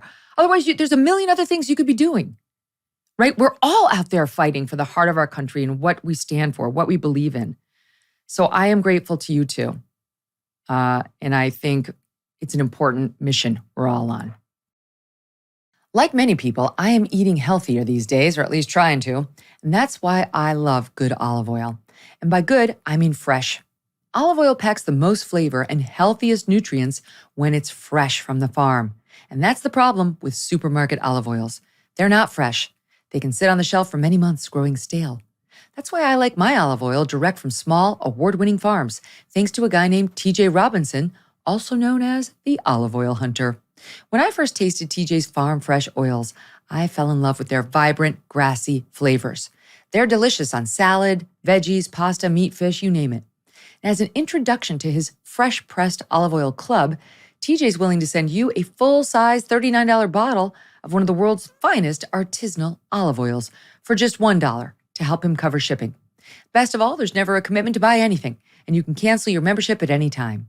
Get your free $39 bottle for just $1 shipping and taste the difference freshness makes. Go to harvestfreshnow.com. That's harvestfreshnow.com for a free bottle and pay just $1 in shipping. harvestfreshnow.com. Hey, thanks so much for watching. If you like what you just saw, hit the subscribe button for more clips and full episodes. Candace versus Ben. It's all over the internet. It's all over everywhere. So Candace Owens works for Ben Shapiro's Daily Wire. And you could feel this percolating for weeks, couldn't you? Like it wasn't particularly months. surprising. I mean, I think it's been percolating since the Kanye stuff, which was probably over a year ago now. Yes, because she was a big supporter of Kanye, who without question made a bunch of anti-Semitic remarks. And Candace was quick to say they're not anti-Semitic. If you're honest, she always has these sweeping judgments as part of her commentary. Like, if you're an honest person, you'll admit that there's no anti-Semitism there. No, I feel like the part about all the evil Jew controllers was like a slightly, maybe just like a little, it was a little, just a tinge anti-Semitic. Anyway, so he was her friend. So it's like, okay, she's trying to give her friend the benefit of the doubt. But then this happened. And let's just say she hasn't been extremely vocal in condemning Hamas. And Ben, of course, has been like steering the plane. You know, he's been very forceful, very smart on condemning Hamas and giving the proper context and perspective for what's actually happened here. And some of the things you were just pointing about the long history of how many times they've been offered a two-state solution and they don't want it. What they want is Israel gone, dead, Jews dead. That's what they really want. So it culminates in Ben, I don't know where he was speaking at some sort of an event and somebody captured him on an iPhone and then it went viral, criticizing her. Here's what he said. Yes, the question was about Candace Owens. I think her behavior during this has been disgraceful. Without a doubt, I think it's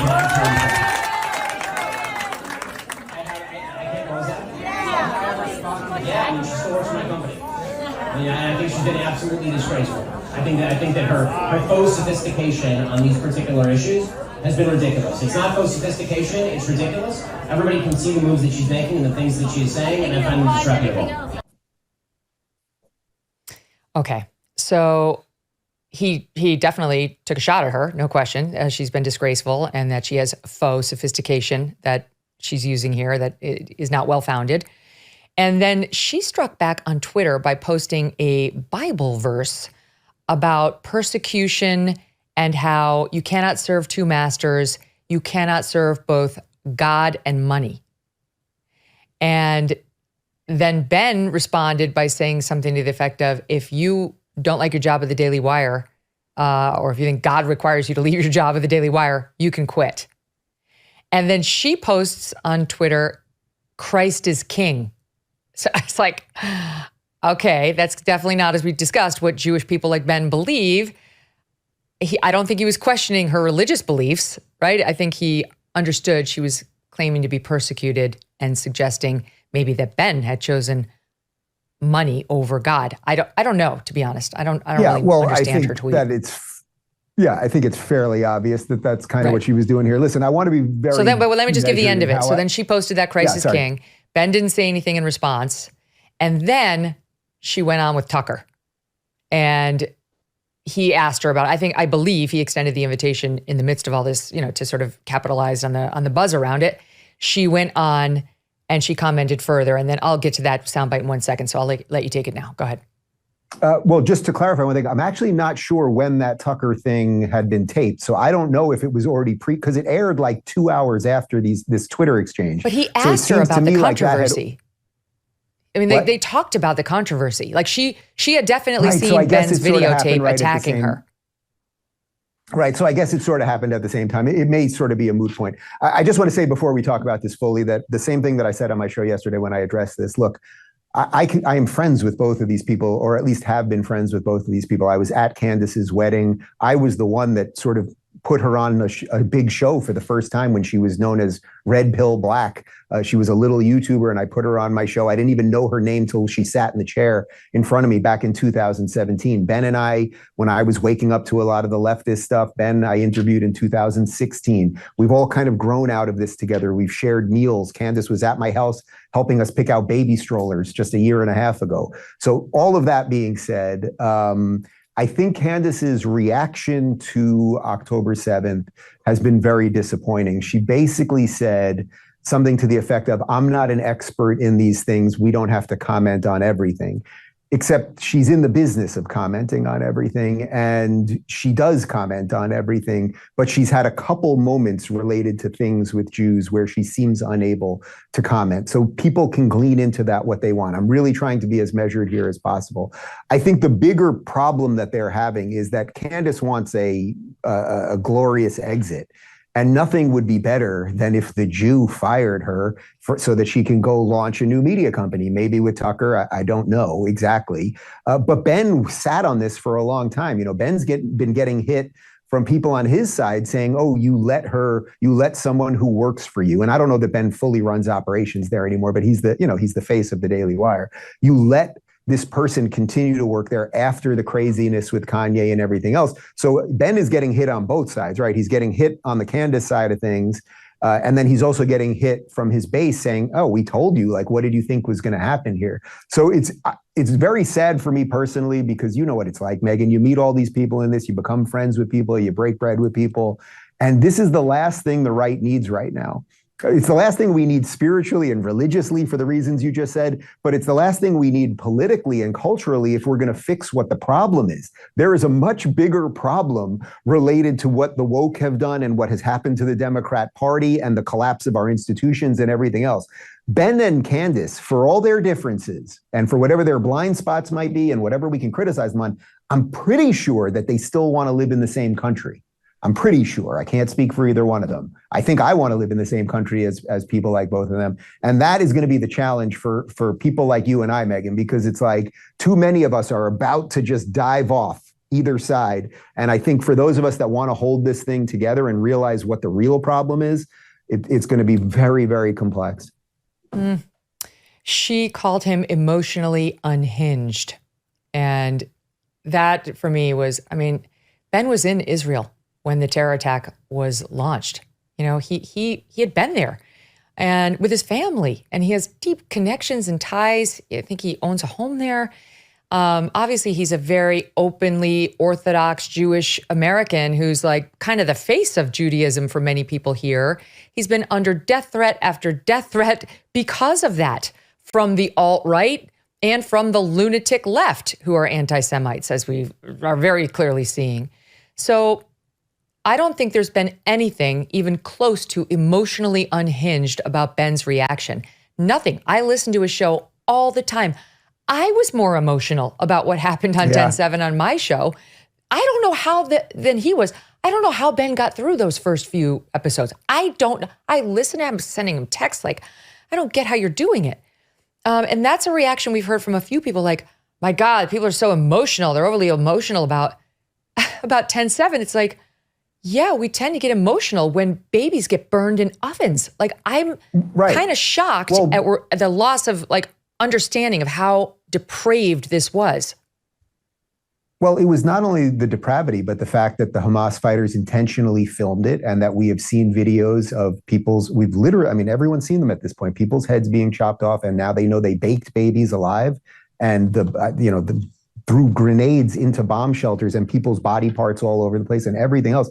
So you might be a bit more sensitive to that, especially if you are Jewish and you have a connection to that place. But again, many Christians and all sorts of people from all walks of life all over the world have a connection to Israel. But it was the sheer barbarity that caused that. But I would also say that, as someone that grew up with Holocaust survivors in my family on both sides, and my uncle Jerry's father, Joe, had the numbers on his arm, and I grew up hearing about those stories and all of those things, and I heard the stories of survival and heard about the people that didn't survive and everything else. Yeah, Jews might be a little sensitive to this sort of thing. Like, maybe Jews are a little emotive about this, and I would say that maybe that's something that people should grant a bit of a leash on.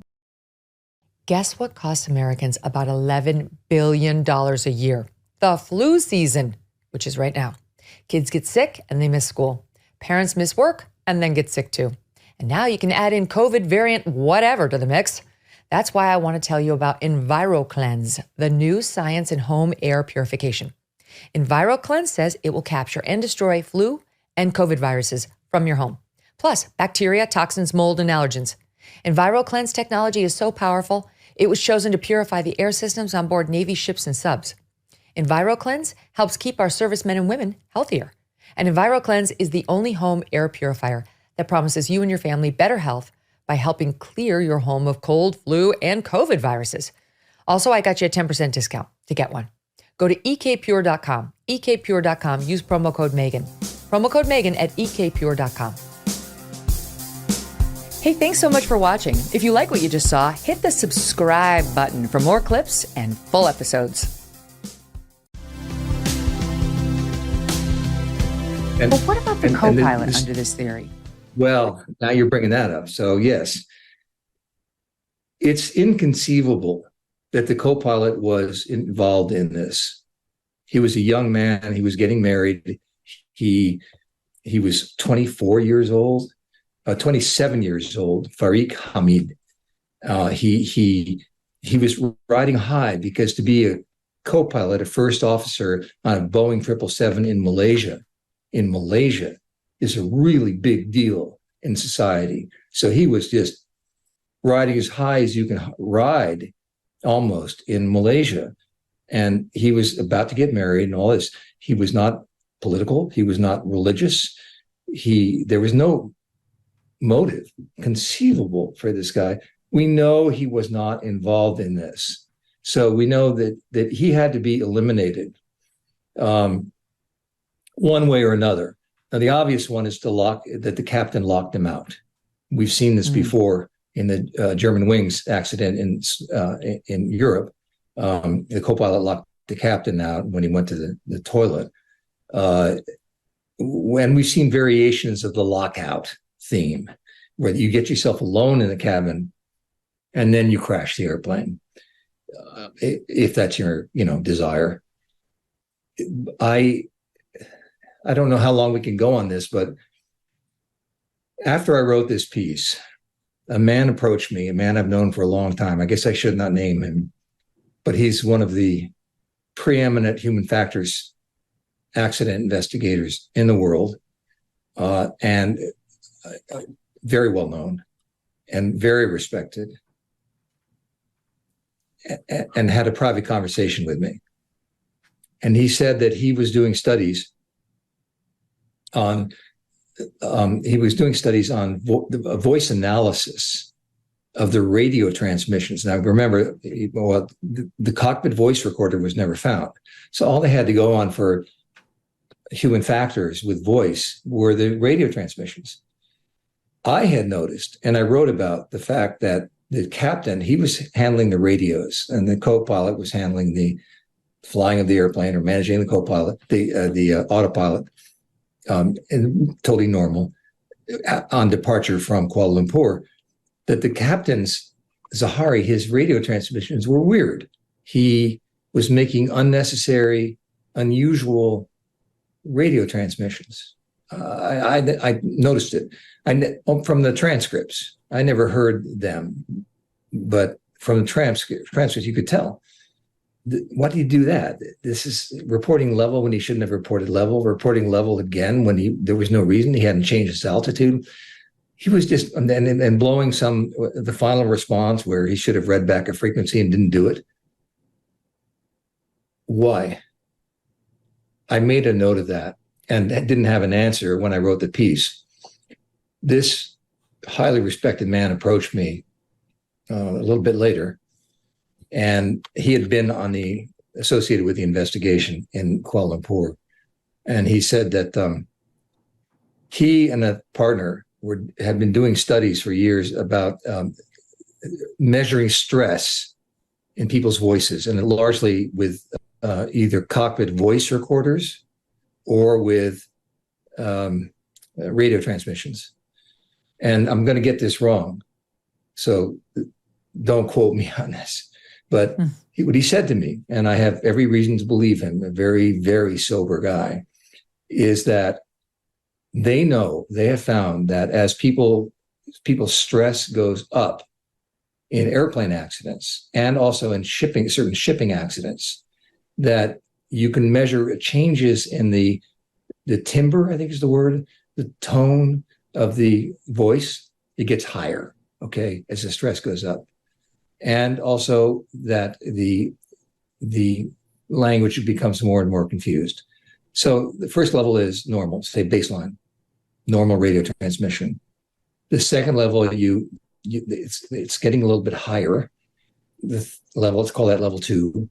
The third level is it's getting higher and also confused, grammatically confused, like they're not really talking in normal sentences. Mm-hmm. And the fourth level is something. And the fifth level is just howling screams as people are dying. This guy's listened to more people dying on tape than probably anybody in the world. And he also told me that it's 90% of pilots who die in a cockpit are screaming when they die. 10% aren't. God. And he doesn't know why. But 10% stay cool. And I know certain situations, certain Brazilian flight, for instance, where the Brazilian pilots just stayed cool. But most of them scream. And in the very end, in this flight, he measured and he had it graphed and showed me the graphs, the changes in Sahari's voice and radio transmissions from the ground, where he was talking to ground control at the airport, through the takeoff, to the point of leveling off, to the first unnecessary transmissions that I had noticed were strange, but okay, I don't know why maybe he was getting sloppy. And it went up the scale. It got to a level, 3 or something. He was mixing his language. His voice was really high, Zahari, and it peaked soon after the initial level off at 37,000 feet. And then as the minutes went by, there were another, say, 7 or 10 minutes before the airplane turned and disappeared. His subsequent radio transmissions began to descend, that began to normalize, never got normal. On the basis of that, though you can't prove it at all, he believes that what happened to the co-pilot was that the captain attacked the co-pilot right after leveling off. Now, there are various ways that you can kill a guy sitting in the cockpit with you, including, crash axes and whatever it is. So he believes that he has audible evidence of an attack that occurred in the cockpit.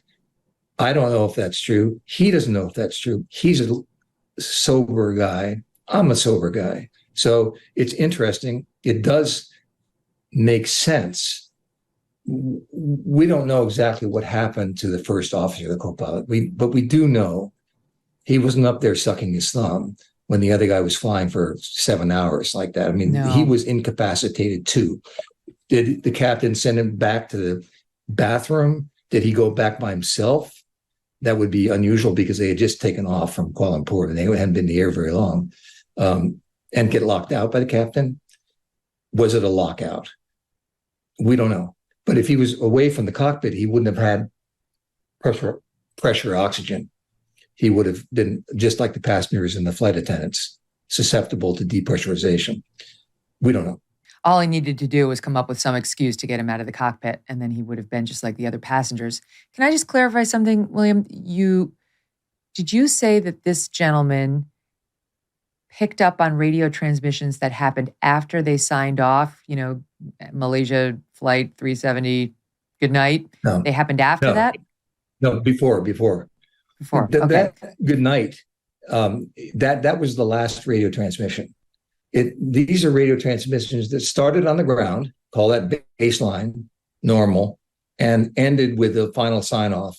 And they peaked in their strangeness and the stress level that could be measured in the voice and the changes in the voice right after the airplane leveled off at 37,000.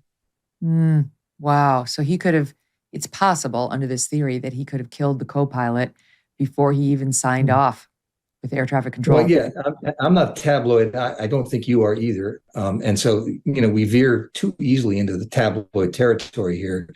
But it is a possible explanation. And I mention it because I have such deep respect for the guy who brought it up to me, who made a special trip to see me to explain this to me with evidence. And I've long known and respected him, and you can't get more sober than this guy is. He's not a crazy in any way. He's very serious.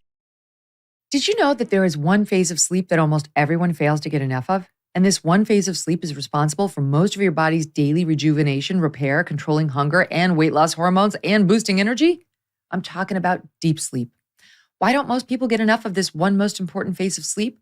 A big reason is magnesium deficiency. And over 80% of the population is deficient in magnesium. Now, before you go out and just buy any magnesium supplement, it is important to understand that most products out there only have 1 to 2 forms of magnesium, when the reality is your body needs all 7 forms of this essential sleep mineral. That's where Magnesium Breakthrough comes in. Magnesium Breakthrough contains all 7 forms of magnesium, designed to help calm your mind and help you fall asleep, stay asleep, and wake up refreshed. Visit magbreakthrough.com/Megyn Kelly to order now. In addition to the discount you get by using promo code Megyn10, there are always amazing gifts with purchase. You're going to love shopping at Buy Optimizers. Go now to magbreakthrough.com/Megyn Kelly to get your magnesium breakthrough and find out this month's gift with purchase. Hey, thanks so much for watching. If you like what you just saw, hit the subscribe button for more clips and full episodes. I sent this to Debbie and Steve, my producers, last night. I'm like, this is the greatest story I've ever read in my life. It's by Lachlan Cartwright, who's a reporter over at the Daily Beast, and Justin Baragona. And it's under this brand called Confider. Now, it's following up on a Puck News report that initially reported things continue in a downward spiral at CNN. They are so angry that Trump was hosted in a town hall internally. I mean, it's a full revolt. It's dividing the staff from the management. The staff's attacking the management. The management is attacking the staff. In places like Fox News Digital, it's a civil war inside of CNN right now. And this is just an example of the Trump derangement syndrome that has dominated the media for the past 6 years and continues to this day.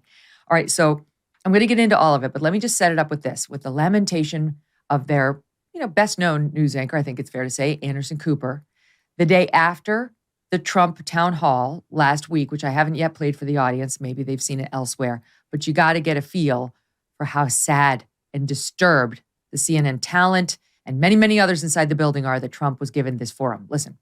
As good a job as Caitlin Collins did trying to fact check him, it is impossible to fact check fully because he lies so shamelessly. That man you were so upset to hear from last night, he may be president of the United States in less than 2 years. And that audience that upset you, that's a sampling of about half the country. They are your family members, your neighbors, and they are voting. Jesus. You have every right to be outraged today and angry and never watch this network again. But do you think staying in your silo and only listening to people you agree with is going to make that person go away?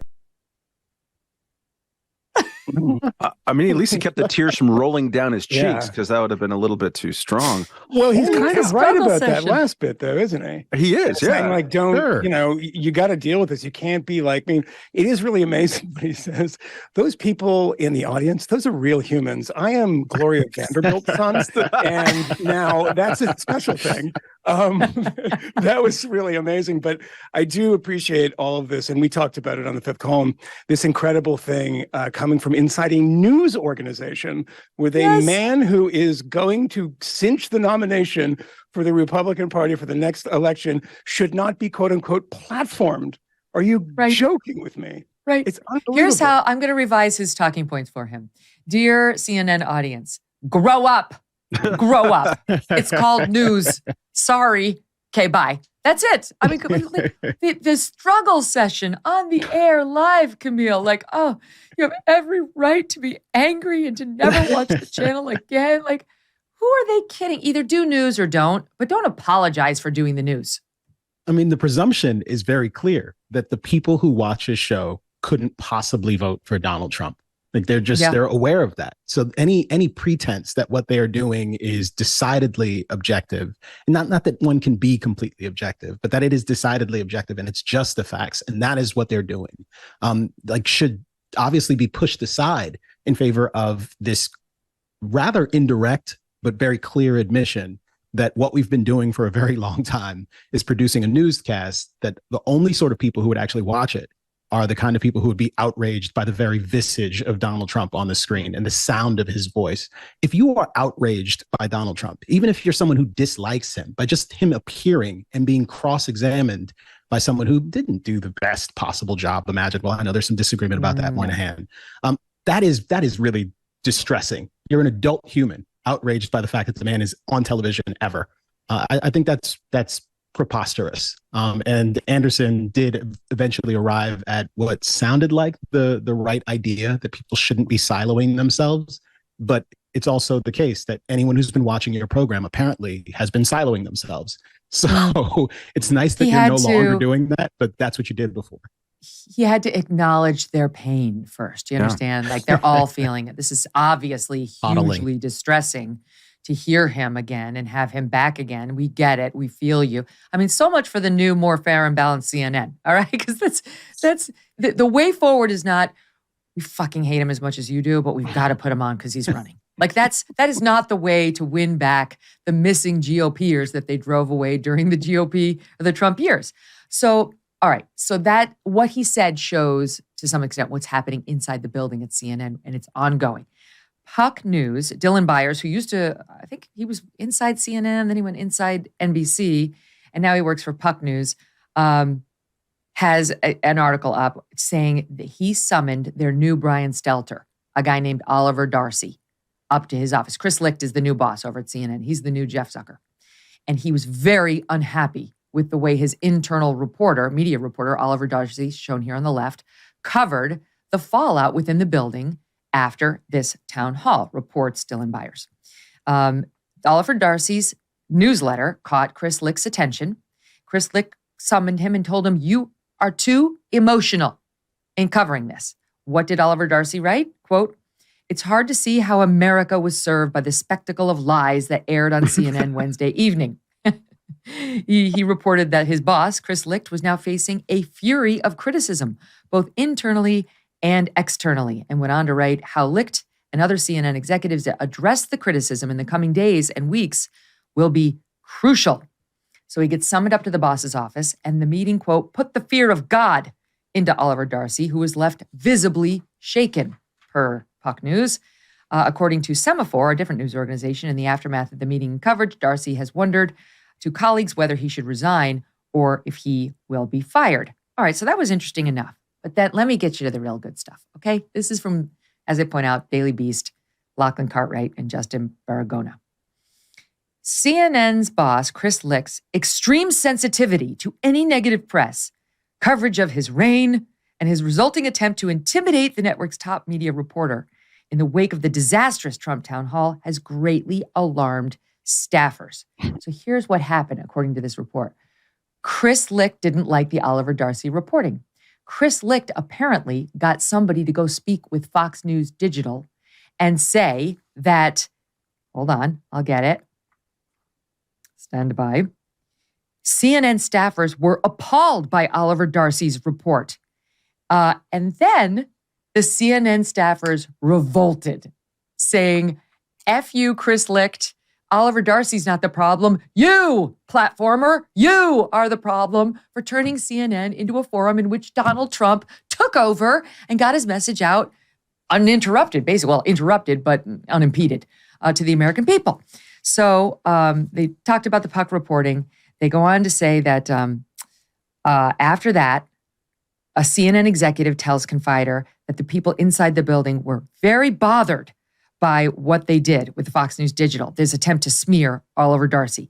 One said, quote, I heard zero complaints about Darcy's newsletter. In fact, the opposite. People were glad someone was calling this out. A CNN on-air personality added, it's a terrible look that he's being muzzled or intimidated simply for saying what everyone is thinking. He's not in PR, he's a journalist. Okay, they went on to say he's not going to resign, but he did contemplate it, this media reporter. And it says as follows, CNN insiders say Licht has been spending an inordinately large amount of time around the Atlantic reporter, Tim Alberta, who was profiling the executive after his first year in the office.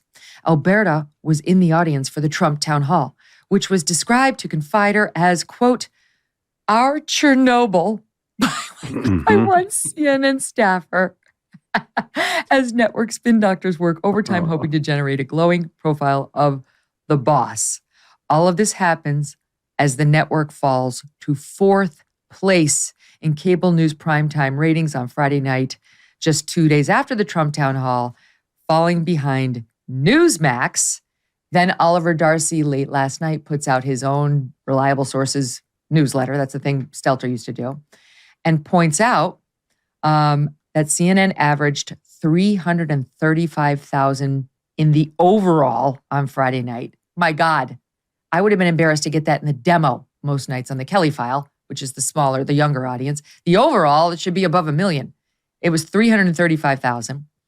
They point out, Oliver Darcy says, smaller audience from 8 to 11 than Newsmax. And he says, quote, it's unclear if the viewership decline was connected to the town hall Chernobyl, guys, exactly the same. It's the same. I'm just glad that we've graduated from words are violence to words are catastrophic nuclear radioactive poison, which I think is inaccurate, unless they're said by someone on a subway who's acting erratically and saying he wants to die, and then that's should be treated differently. Desperate plea for help. This shows what Chris Licht he's in. Licht is in a pickle.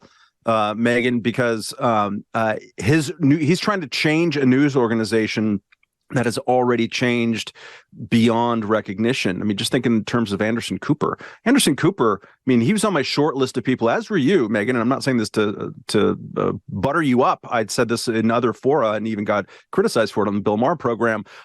He was a really good presidential debate moderator, at least on one or two occasions, like a good newsman on his best days. And then if you just happen to stumble into Anderson Cooper while channel surfing anytime over the last 6 years, you're like, what the hell is this? Yeah. Like soggy emotionalism. I mean, that thing, I'm glad that he did express the sentiment like, hey, we're supposed to not stay in our silos.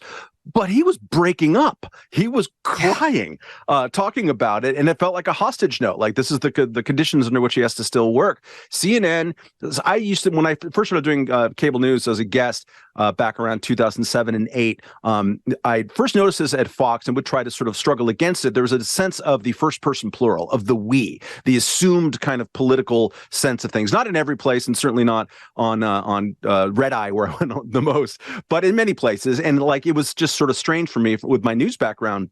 I began noticing that at MSNBC pretty shortly thereafter, and it was a stronger sense of we than the we that I had experienced over at Fox. But CNN was always considered to be, all right, that's more of a news thing. CNN has gotten into such the we business, and the we is we're defending democracy by making sure that we don't platform not just Trump, but by any, January 6th denier, as Jake Tapper is. They won't put on actual elected representatives who are in the Republican Party who don't agree with what they say about January 6th. Doctors say you should eat 6 cups of fruits and veggies a day. I don't have the time or desire to eat 6 cups of fruits and veggies. I don't know about you.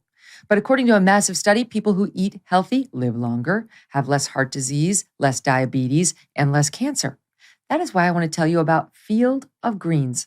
Unlike other fruit and vegetable supplements, each specific fruit and vegetable in Field of Greens was medically selected to support specific functions like heart health, liver, kidney health, immune system, and metabolism. It can help you stay healthy. Field of Greens works fast, and you will feel healthier, have more energy, your skin and hair will look healthier, and it can help you lose weight. But the biggest benefit is the better health promise. Take Field of Greens, and at your next doctor visit, if your doctor doesn't say something like, whatever you're doing, it's working, keep it up, you can return it for a full refund. And to help get you started, I got you 15% off your first order. Plus, get another 10% off when you subscribe for recurring orders. Visit fieldofgreens.com and use promo code MK. That's fieldofgreens.com, promo code MK. Hey, thanks so much for watching. If you like what you just saw, hit the subscribe button for more clips and full episodes.